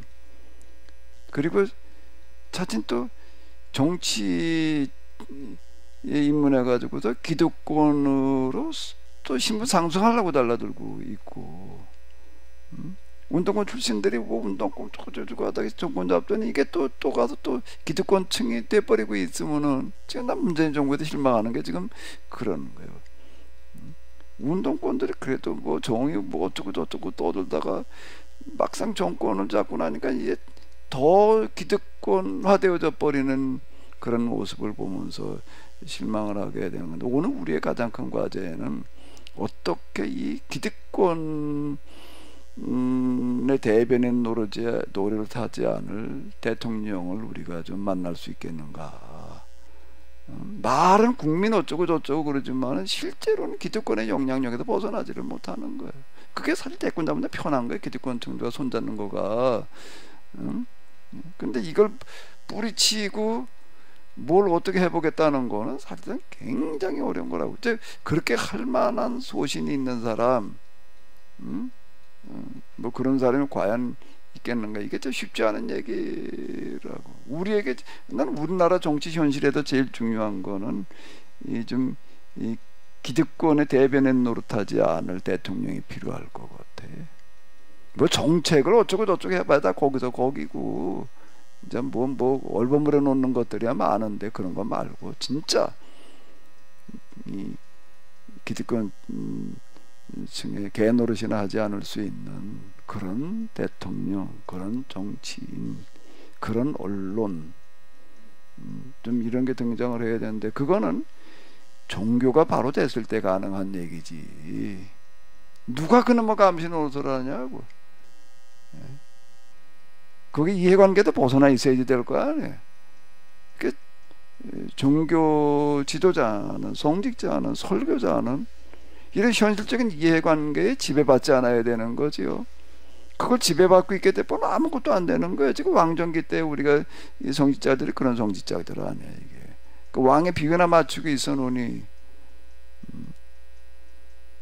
지금 뭐 오늘은 뭐가 다른가? 설교자들이 정치인들의 비위를 맞추고 교인들의 비위나 맞추기 위해서 놔버리게 되면 그 곤란한 얘기가 돼버리는 거예요. 이거는 설교자가 교인들의 비위를 맞출까 안 맞출까? 비위나 맞추지. 난 내가 볼 때 그렇게 보여. 오늘의 설교자들이 교인들 비위나 맞추고 있는 자로 보여. 하나님의 비위를 맞춰야지. 그런데 목사님, 목회자가 그렇게 하는 것도 나쁘지만 우리가 전체적인 것을 이렇게 봤을 때 목회자의 그런 말씀이 아니고 말에 무조건 복종하고 무조건 그것이 순종이라고 하고 그 생각 없이 다니는 교인들이 더 문제가 아닐까요? 그리고 말 못하는. 예레미야가 탄식하는 게 이제 그 설교자의 그 교인이다 말이야. 이제 이렇게 탄식을 하고 있는 거야.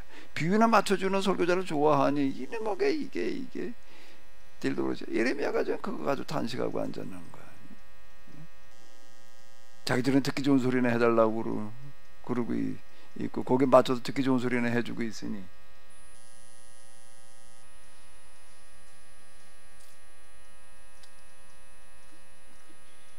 그런 말 하는 거예요. 이제 사회학자들이 하는 얘기가 뭐라고요? 종교는 설교자가 그 사회의 마지막 보루다. 거기가 썩으면 돼. 그 다음에 더 이상 기댈 데가 없다. 이렇게 얘기를 하는 거라. 아무나 목사 되려고 그러면 곤란한 얘기야.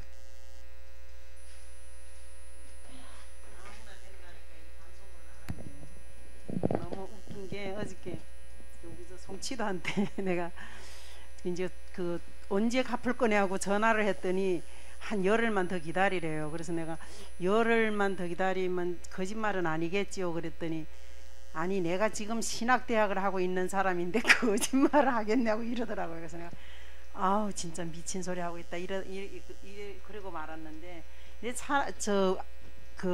참 보면 사람들이 보면 사업을 하다가 실패하면 신학의 길로 가고 뭘 하다 망하면 전부 신학을 가서 신학을 했기 때문에 그 지금 이런 지형이 아닌가라는 생각도 많이 들고요. 참 때로는 보면 그 나이라는 것도 있잖아요. 사람이 그 나이가 돼서 지금 신학 대학을 공부를 하고 있다는 소리를 들으면서 참 너무 어처구니 없다는 생각을 잠깐 했어요. 어처구니는 맷돌손을 말하는 거잖아. 그걸 어처구니라고 그러는 거죠. 어처구니가 없는 게 아니라 맷돌이 없어 지금. 예. 맷돌 자체가 없는데 지금 뭐 어처구니가 없어서 맷돌이 안 돌아가는 게 아니라 못 돌리는 게 아니라 말이 안 되는 게 한두 가지를 해야지 말을 하지. 이게 뭐 도대체.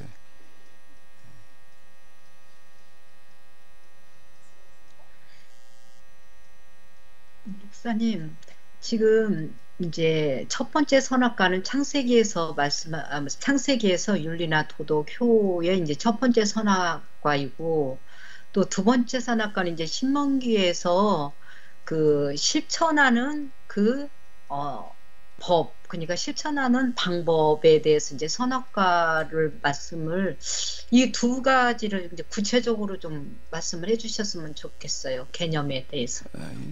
선악과라고 하는 거를 저도 예수님을 하나님으로 경험하기 이전에는 뭐에서 벗어날 수가 없었는가 하면 금단의 열매로 이해를 하는 거예요.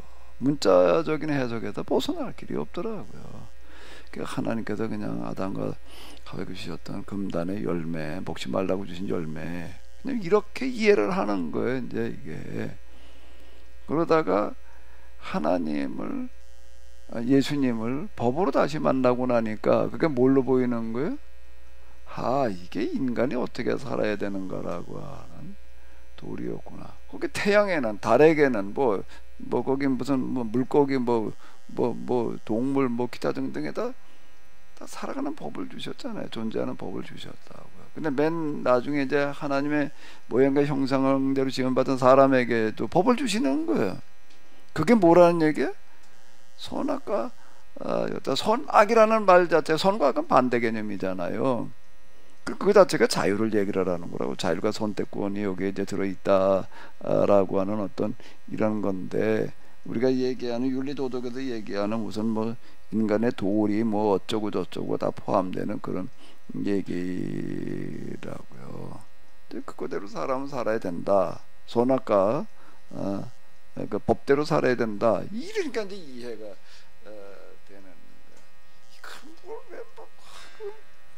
선악과를 왜 만들어 놔가지고 말해 만들어 놓지 않았더럼 좋았을 거야. 그게 이제 이게 생각이 잘못됐던 거라. 금단의 열리매로만 생각을 하니까 이제 그렇게 생각했던 있던 게 이제 비로소 벗어나게 되는 거예요. 그러다가 이제 아브라함 그리고 그 후손들, 그래도 뭔가 아브라함과 후손이란 얘기는 선악과대로 살아보겠다는 사람을 말하는 거예요.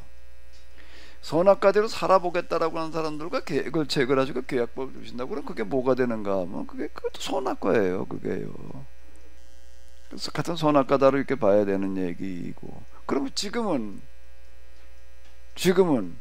그럼 매전동산의 선악과, 시내산의 선악과, 지금은 설교가 성경 해석이 뭐여야 되는 거예요? 오늘의 선악과여야 되는 거예요. 오늘 우리가 어떻게 해야 되느냐라고 하는 것들을 창세기의 선악과, 시내산에서 맺은 선악과, 그리고 그것에 살았던 여러 경험 기타 등등 뭐 다 버무려 가지고 인류 역사가 어떻게 흘러왔는지 뭐가 문제인지 오늘의 상황 거기다가 다 입력을 시켜 가지고 오늘 우리는 어떻게 살아야 되는가, 뭘 어떻게 해야 되는가라고 하는 거를 내놓는 역할을 하는 거가 설교라고요. 요즘은 뭐가 있는가라고 하게 되면 다 이제 전산화 시대가 돼가지고서 여기다 갖다 필요한 입력값을 갖다가 다 집어넣어 놓으면 입력을 해놓게 되면 이제 딱 그래도 이제 결과를 딱 이렇게 보여준다. 고요. 그 기계를 개발하는 사람이 이렇게 보니까 옛날에는 머릿속으로 구상을 해가지고 도면으로다가 이제 대충 그려가지고 가서 이제 깎아가지고 기계를 만들어. 그래가지고 이렇게 돌려봐요. 돌려보고서 이게 뭐가 여기가 안 맞는다. 또 다시 또 고치고 또 고치고 또 고치고. 그건 옛날이야. 요즘은 어떻게 하면 될까? CAD라는 게 있어요. CAD라는 프로그램이 있는데 CAD 종이짝에다가 그리는 게 아니라 컴퓨터에다 그려요. 다 그려요. 그래가지고 거기다가 이제 여러 가지 그 경우의 수두를 갖다가 다 입력을 이제 이렇게 쭉 시켜 놔놓게 되면은요, 거기서 돌아가요. 기계를 실제로 깎아가지고 조립해가지고도 돌려보는 거고 똑같은 결과물이 나오는 거예요. 그러니까 여기서 수정을 하는 거예요.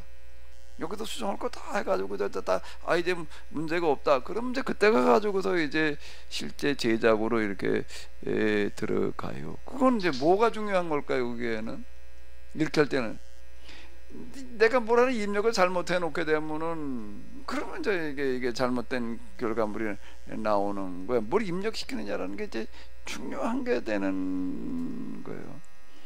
똑같아요. 오늘 우리가 설교라고 하는 거는 뭐여야 되는가 하면 공학 그 프로그램인 CAD에다가 이렇게 값을 집어넣어 가지고서 완성품을 그 안에 돌려서 테스트해 보는 거고, 이제 마찬가지로 여기다 여러 값들을 다 집어넣어야지 돼. 그게 빠뜨려져서는 안 되는 값이 있는 거예요. 그게 뭔가 제가 늘 얘기하는 그런 것들이에요. 성경은 뭐에서 해석을 해야 된다? 전체에서 부분으로다가 뭐에서 뭐로다가. 그 내가 몇 가지 맨날 떠드는 거 있잖아요. 그런 것들은 기본적으로 들어가야 되는 거예요. 이게 텍스트는 반드시 뭐에서 콘텍스트에서 기타 등등 이렇게 있다고. 또 거기다가 또 이제 그거만이야 하나님의 뭐예요? 입장, 시각, 뭐 기타 등등. 이건 기본적으로 들어가야 될 거예요. 근데 이게 뭔가 뭐 기본적인 게 안 들어가 가지고 있는 뭐걸 지금 결과물을 쏟아내고 있는 게 오늘의 설교로 보이는 거예요. 아주 세밀한 것들이 하나가 잘못되면 작은 차이가 나겠지만은 기본적인 게 빠뜨려 놓게 되면 이건 방향 자체가 달라져 버리는 거예요. 이건 지금 오늘 우리가 그러고 있는 형국으로 보이는 거예요. 지금 그게 이제 내가 이제 참 답답하고 그러는 거는 뭔가 하면 세계 우리 시대 최고의 신학자라고 하는 사람들도 보면 기본이 빠져 있어. 이게 그러고서 결과물이 나온 걸 가지고서 이걸 떠들어대고 있는 걸로다가 보이는 거예요.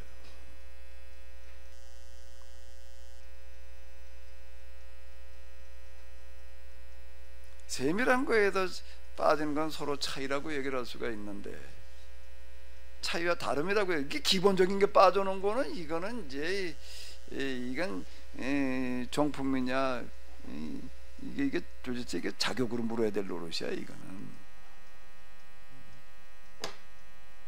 그리고 그게 멀쩡히 나와서 있는 먹을 돌아다녀 놓게 되면은 이게 이제 다 망가뜨리는 거예요. 이거는 지금 어떻게 하다 보니까 이제 거기까지 보여가지고 이제 이놈 먹을 뭘 이제 써보려고 지금 그러고 있는데 또 요즘 뭐 집 짓느라고 또 이제 이게 뭐 써보는 건지 뭔지 좀 다 잊어버려가지고 또 써줄래나 모르겠어. 집 짓다가 뭐 세월 다 가고 뭐 에너지가 다 소진돼 버릴 것 같아. 배터리가 방전될 것 같아.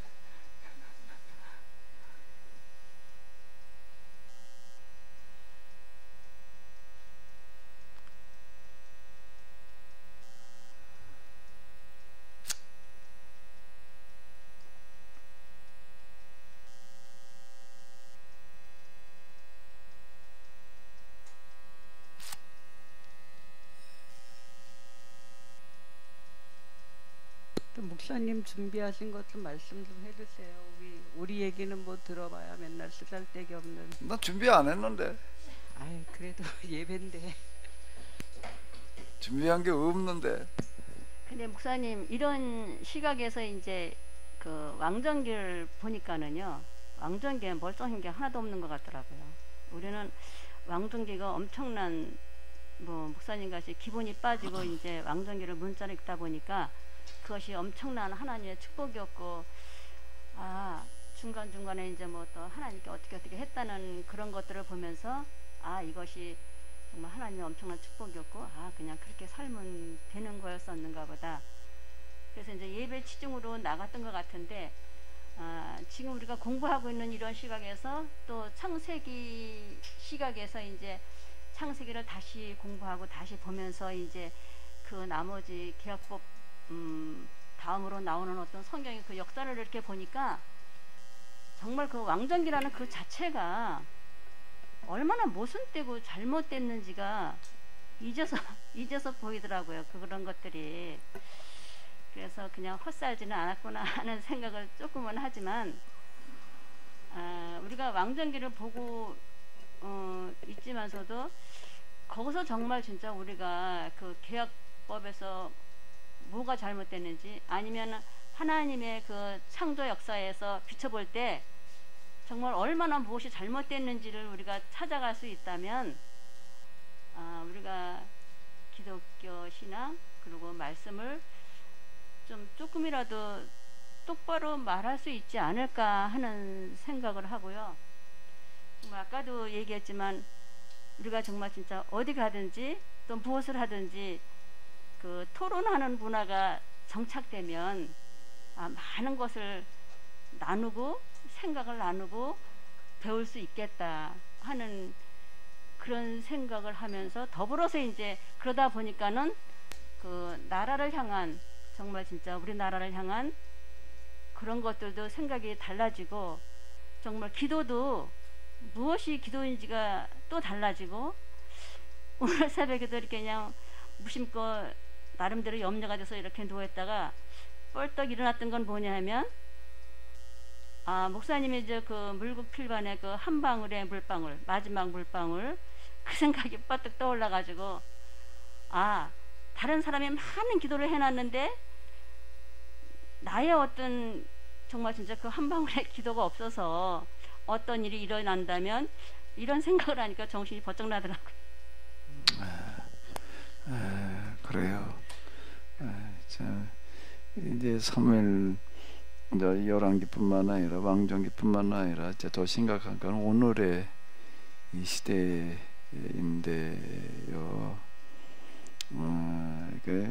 남은 시간 동안 그러면 이제 우리가 오늘 대통령 선거하는 날인데,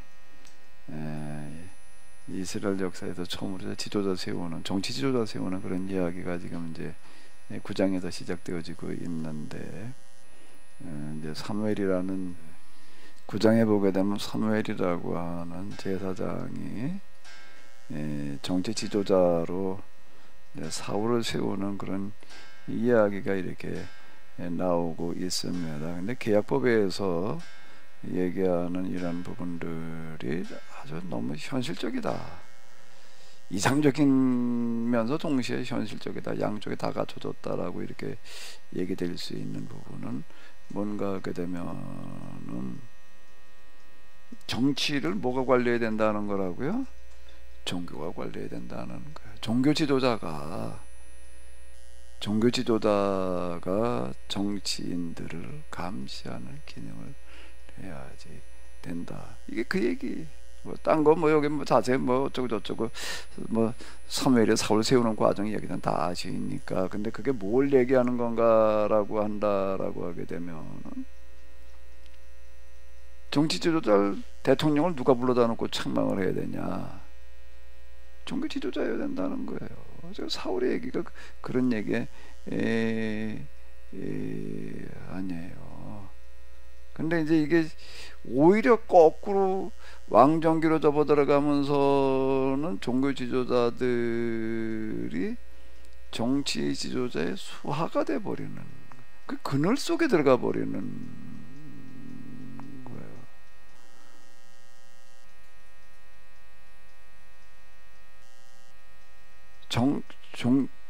목사는 정치인데 국회의원이 됐던 대통령이 가도 고개 숙이면 안 돼.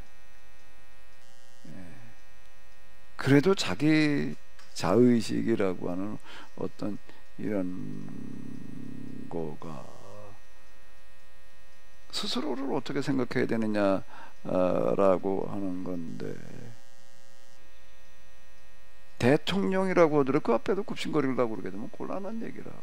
물론 대통령도 예우해 주는 거는 좋지만은, 그건 당연히 해야 될 일이지만은,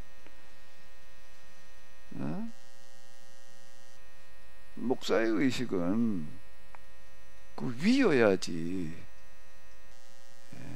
그 위여야지. 근데 우리가 그게 안 되잖아. 어떡하든지 그쪽하고도 줄 좀 대보려고 뭐 이러려고도 지금 빌빌거리고 돌아다니지. 빌빌거리고 돌아다니나 뭐 쌩쌩거리고 돌아다니나 모르겠어. 그러고도 뭐 조금 어디 그 납을 좀 연결하면 또 자랑하고 다녀. 또 뭐 대단한 뭐 줄 하나 잡은 줄로 알고 말이야. 뭐 이런 꼬락선이 이게 참 원. 그리고 또 뭘 어떻게 가지고서 뭐 좀 보조 좀 받으면 무슨 대단한 무슨 건순 거 올린 거 뭐냐로. 아이,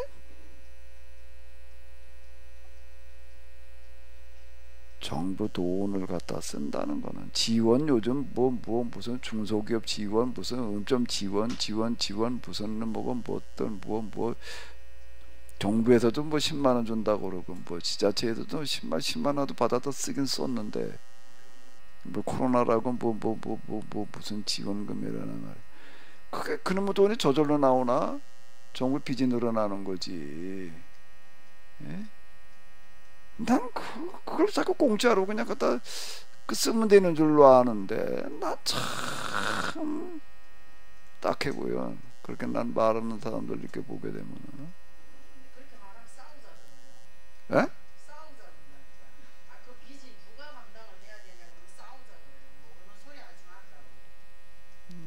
그런 사람도 있고 아는 사람들이 있어요. 그런 사람도 있고 아는 사람도 있다고. 난 다른 사람 얘기하려고 그러는 게 아니고 목사 수준을 얘기하려고 그러는 건데, 그 어떤 방법으로든 뭐 좀 봐도 무슨 횡재한 거 뭐냐고 참 이렇게 생각하는 그 의식 수준이 나는 너무, 의식 수준이 너무 수준 이하여서 이게 참 목사 의식 수준이 그러다 뭘 어떻게 뭐 지원금 타낼 수 있단 말이야. 아니 그런 데에 관심 가져야 될 일이 아니지.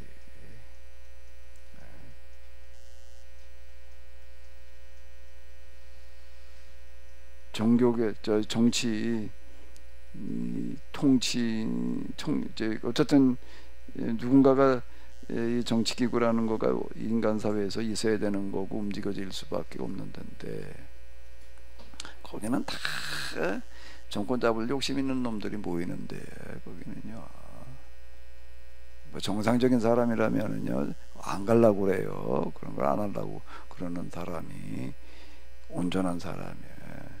어떻게든지 국회의원 한번 내보겠다고 뭐 대통령 해보겠다고 별짓 수다 다 봉사건 아니야. 이미 벌써 그거 자체가 벌써 아닌데, 어쨌든 그게 현실이니까 그거 자체를 무시할 수는 없는 거고, 감시를 제대로 똑바로 하는 거가 중요한 건데, 그게 종교고 그게 설교자가 그 역할을 해야 된다 라는. 근데 지금 우리는 그런 걸 보기가 참 힘들어. 미국만 하더라도 내가 흘러나오는 얘기 들어보게 되면 대통령에게 뭐가 있는가 하면은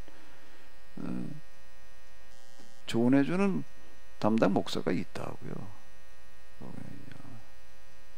미국은 아예 그러면 성경에다 손 얹고 선서하니까 뭐 그건 사실상 기독교 국가예요. 개신교 국가인데, 아마 오늘 우리 시대에 그래도 진짜 기독교 국가 얘기를 한다면 아직까지 미국일 거 어때? 그래가지고 주기적으로다가 설교 듣고 조언하고 그런다고요. 근데 난 이번에 자칫하면 무당이 난 그 역할을 할 것 같아가지고 난 좀 걸려. 아직 무당한테 조언받고 있는 사람 하나 있잖아. 그리고 대통령 되겠다고 그러고 있는 사람이 있어가지고 이게 교회가 그 역할을 못하니까 이제 무당판 되게 생겼단 말이야. 난 그게 제일 걸린다고 지금. 어떻게 그래? 저건 장로가 대통령 되고 나서도 그래. 그놈하고 이 모양 이 꼴로 만들어 놔가지고서 이제 저 모양이 되고 있나 말이야. 이거 운동권한테 정권이 넘어갔다. 이제 무당의 조정을 받는 사람한테 잘못하면 이놈의 정권이 넘어가게 생겼단 말이야. 그리고 저 탄식을 하고 있는데, 여기 지금 정치 지도자 세우는 그런 이야기들 속에서는 전적으로 저 계약법에 의하게 되면 이게 아주 현실인 거예요. 정치라는 현실, 온갖 이권이 거기다 걸려 있는 건데, 그건 성직자 설교자는 이권에서부터 벗어나 있는 사람.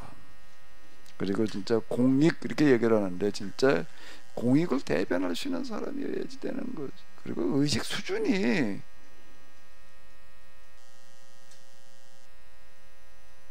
수준이 문제일 것 같아.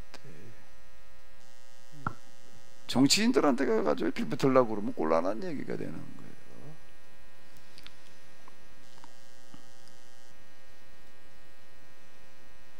정치인한테 줄 서려고 그래도 안 되는 얘기고.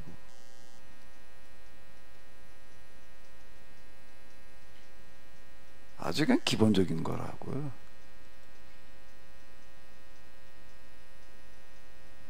목사님, 제가 그 정조 그 드라마를 좀 봤거든요. 거기서 영조가 이제 세손 정조한테 정치란 무엇인가 질문을 던지는 거예요. 네, 가난한 백성들을 어떻게 어떻게 이제 좋게 잘 살게 하는 거다. 근데 그것보다 더 중요한 게 뭐냐고 질문을 던지더라고요. 그러니까 답을 못 하는 거예요. 근데 나중에 이제 영조가 그 세손한테 이야기하는 게 정치란 그 가난한 백성들을 궁휼히 여기는 마음이다. 이렇게 설명을 하더라고요. 제가 깜짝 놀랐거든요. 어떻게 이렇게 하나님 마음하고 똑같은 걸 정치란 표현을 쓰지? 하고 놀랬어요.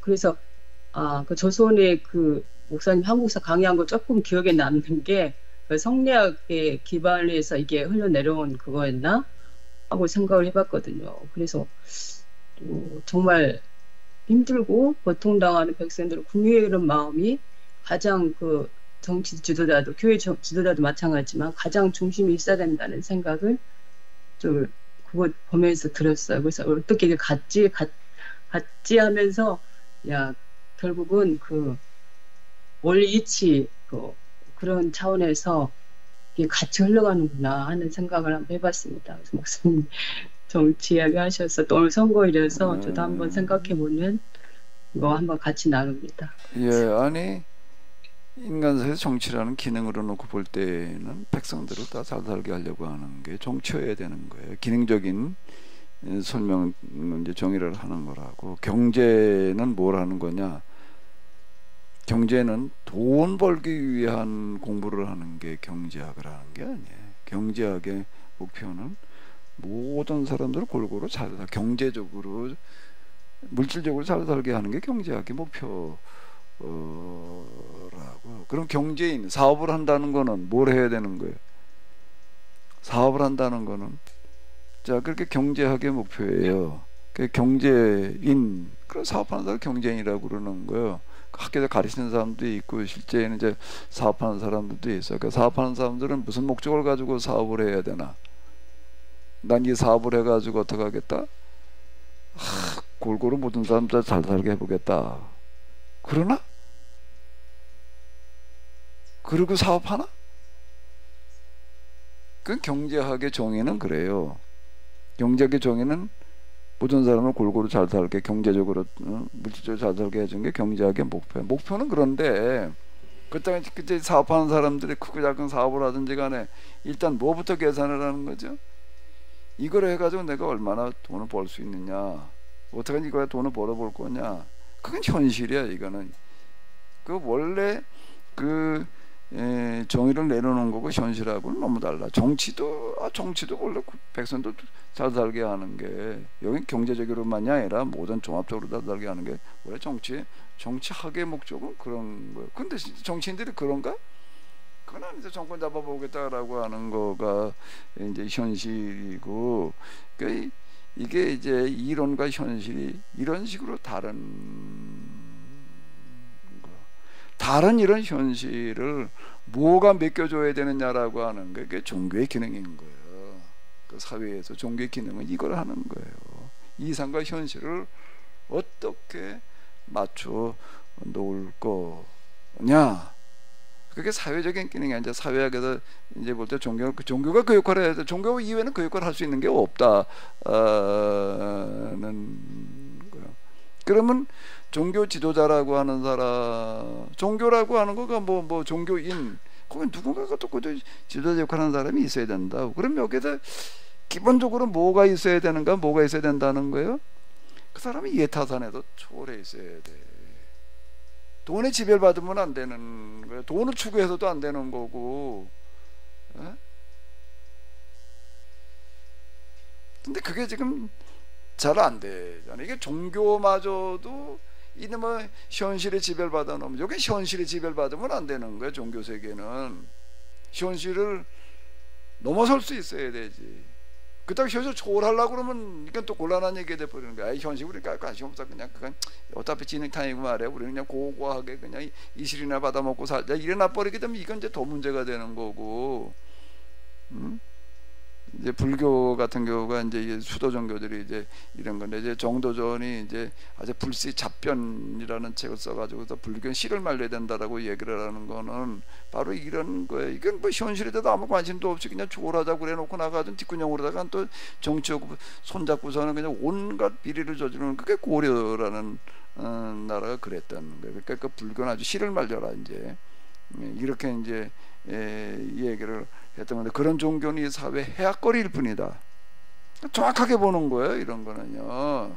이런 부분들은 그러면서 대신 이제 성리학을 갖다 이제 도입을 하는 건데요. 그 우리는 지금 사실은 목회자 목회 목사 설교 뭘 하는 사람인지를 뭘 하는지를 안다는 게 대단히 어려운 건데, 큰 거 뭐 어려운 거 깊은 거 말고 기본적인 이해에 있어서부터 이게 없는 거예요. 아예 그냥 열심히 전도해가지고도 교회나 부흥시키고 뭐 영혼이나 구원하고 그냥 이게 목회인 줄 알고 그게 설교인 줄 알고 이러고 달라들고 있으니 이 모양이 되는 거예요.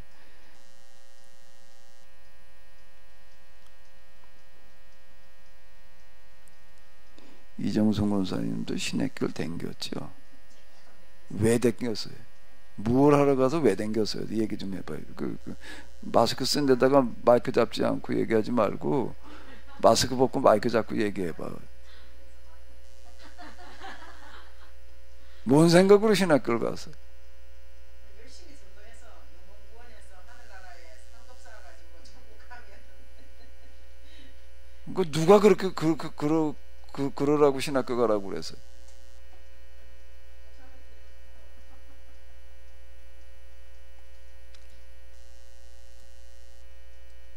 그런 것들은 그 안에 다 포함되어 있는 거고, 그 위에 목사의식이라고 하는 설교자의식이라고 하는 이런 부분들이 있어야 되는데, 이런 말을 하고는 나를 돌이켜 놓고 보도록 해도 신학교 갈 때 왜 갔냐 이런 생각가 없었어. 그런 거 무슨 부름받아 나서니 뭐 어디든지 가오리다 그러고 갔지. 응? 아골골짝 뭐 어쩌고 저쩌고 뭐 무슨 뜨거운 마음 무슨 뭐 이러고 갔지, 뭘 해야 되는 사람인지는 모르고 간 거야. 그다 나중에 가가지고서 이제 와도 이딴 소리를 하고 앉았으니 이게 얼마나 모순이야. 이게 얼마나 모순이야.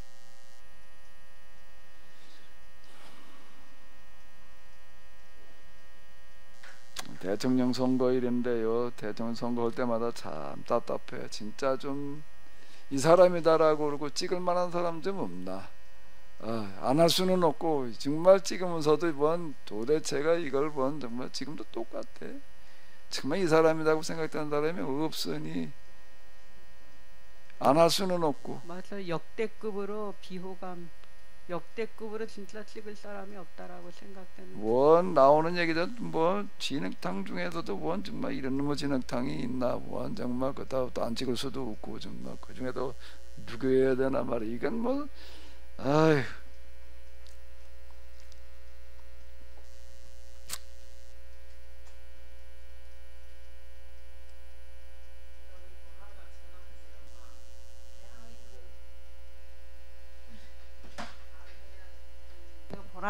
보라가 주일날 전화를 해서, 야 이제 한국 엄마 이제 9일날 쉬겠네. 그래 9일날 쉰다 했더니, 엄마 대한민국 대통령 선거는 완전히 무슨 막장 드라마를 보는 것 같더라. 그래 네가 어야 하노 그랬더니, 엄마 뉴스에 다 나와. 그래서 내가 야 창피하다 말하지 마라 이랬는데, 참 애들이 전 세계적으로 개망신인 것 같아. 진짜 막장 드라마.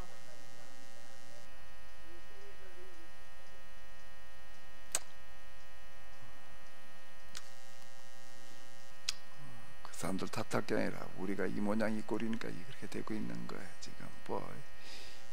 좀 그런 것들에 대해서 감시 역할을 해야 될 교회가 이건 오히려 더 썩어가지고서 문드러져 있으니 막장 드라마보다 더한 건 뭐야?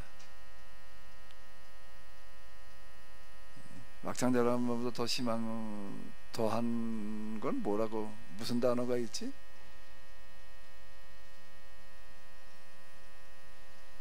교회 몰골은 지금 더 심하니 정치권 가지고 뭐라고를 상황도 못 돼. 사실 지금 목사 세계들 목사 의식 수준이나 이런 거 놓고 보면 정치인들하고는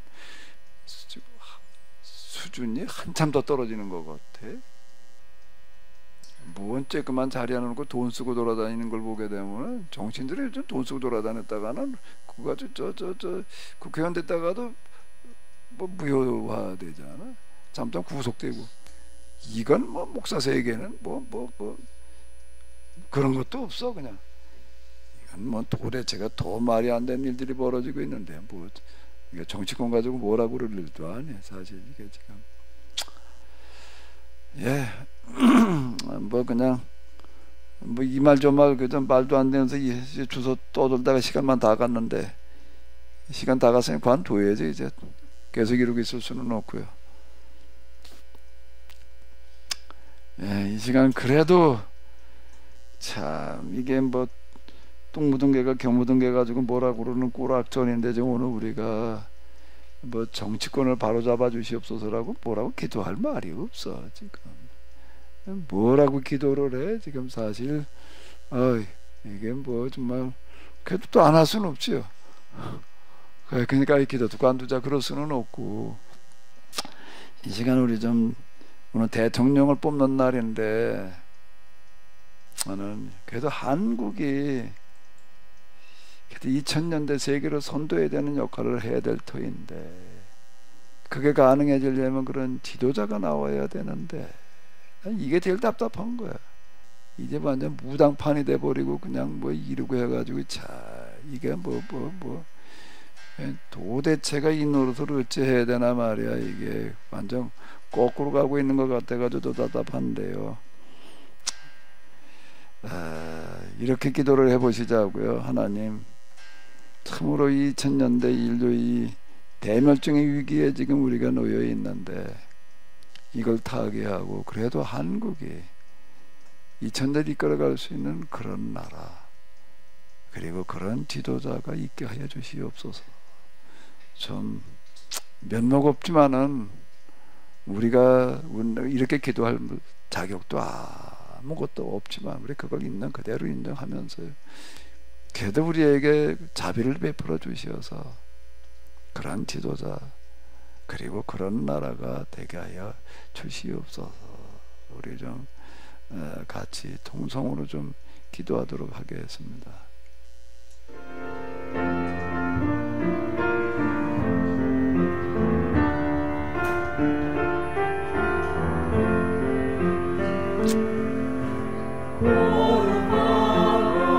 아버지 하나님, 대통령 선거일인데 선거를 하기는 해야 될 터인데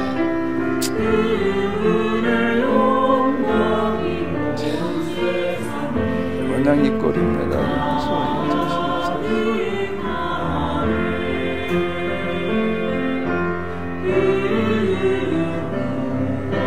오 아버지 하나님이시여, 오 아버지 하나님이시여,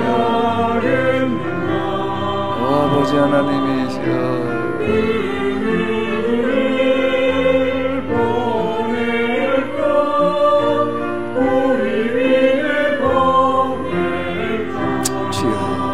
불쌍히 여겨주시옵소서. 긍휼과 자비를 베풀어 주시옵소서. 우리를 용서하시고 불쌍히 여겨주시옵소서.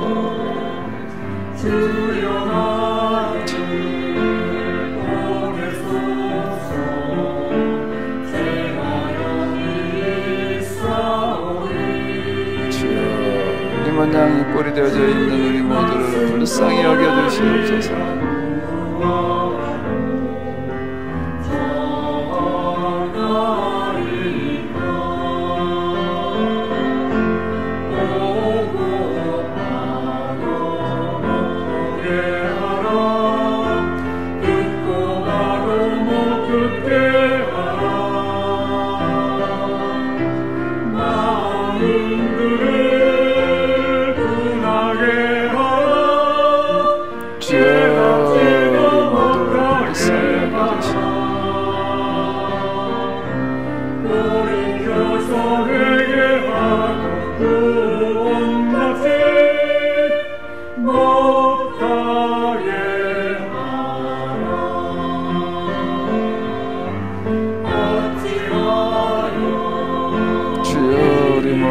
불쌍히 여겨주시옵소서.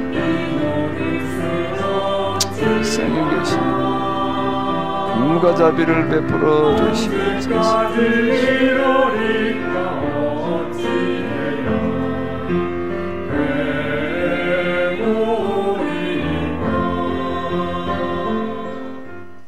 하나님,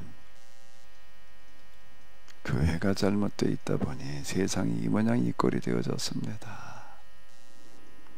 설교가 교회의 가르침이 잘못되어 있다 보니 대멸종, 인류의 멸종에 서 있습니다. 하나님, 우리를 용서하여 주시옵소서. 사실 용서를 빌 면목조차 없습니다. 하나님, 그럼에도 불구하고 하나님의 자비에 힘입어 저희들이 용서를 구합니다. 우리 모두를 용서하여 주시옵소서. 먼저 우리 교회를, 교인들을, 그리고 설교자들을 용서해 주시옵소서. 용서해 주시옵소서. 그리고 이제라도 저희들이 좀 더 눈을 바로 뜰 수 있게 하여 주시옵소서. 바로 볼 수 있게 하여 주시옵소서. 주님, 공률과 자비를 베풀어 주시옵소서. 대멸종, 인류의 멸종의 위기를 맞아 그래도 이 시대를 바로 이끌어갈 나라가 그 역사로 볼 때에, 정신문화로 놓고 볼 때에 이 나라 대한민국이라고 보여지는데, 그런데 참으로 여기도 암울하게 짝이 없습니다.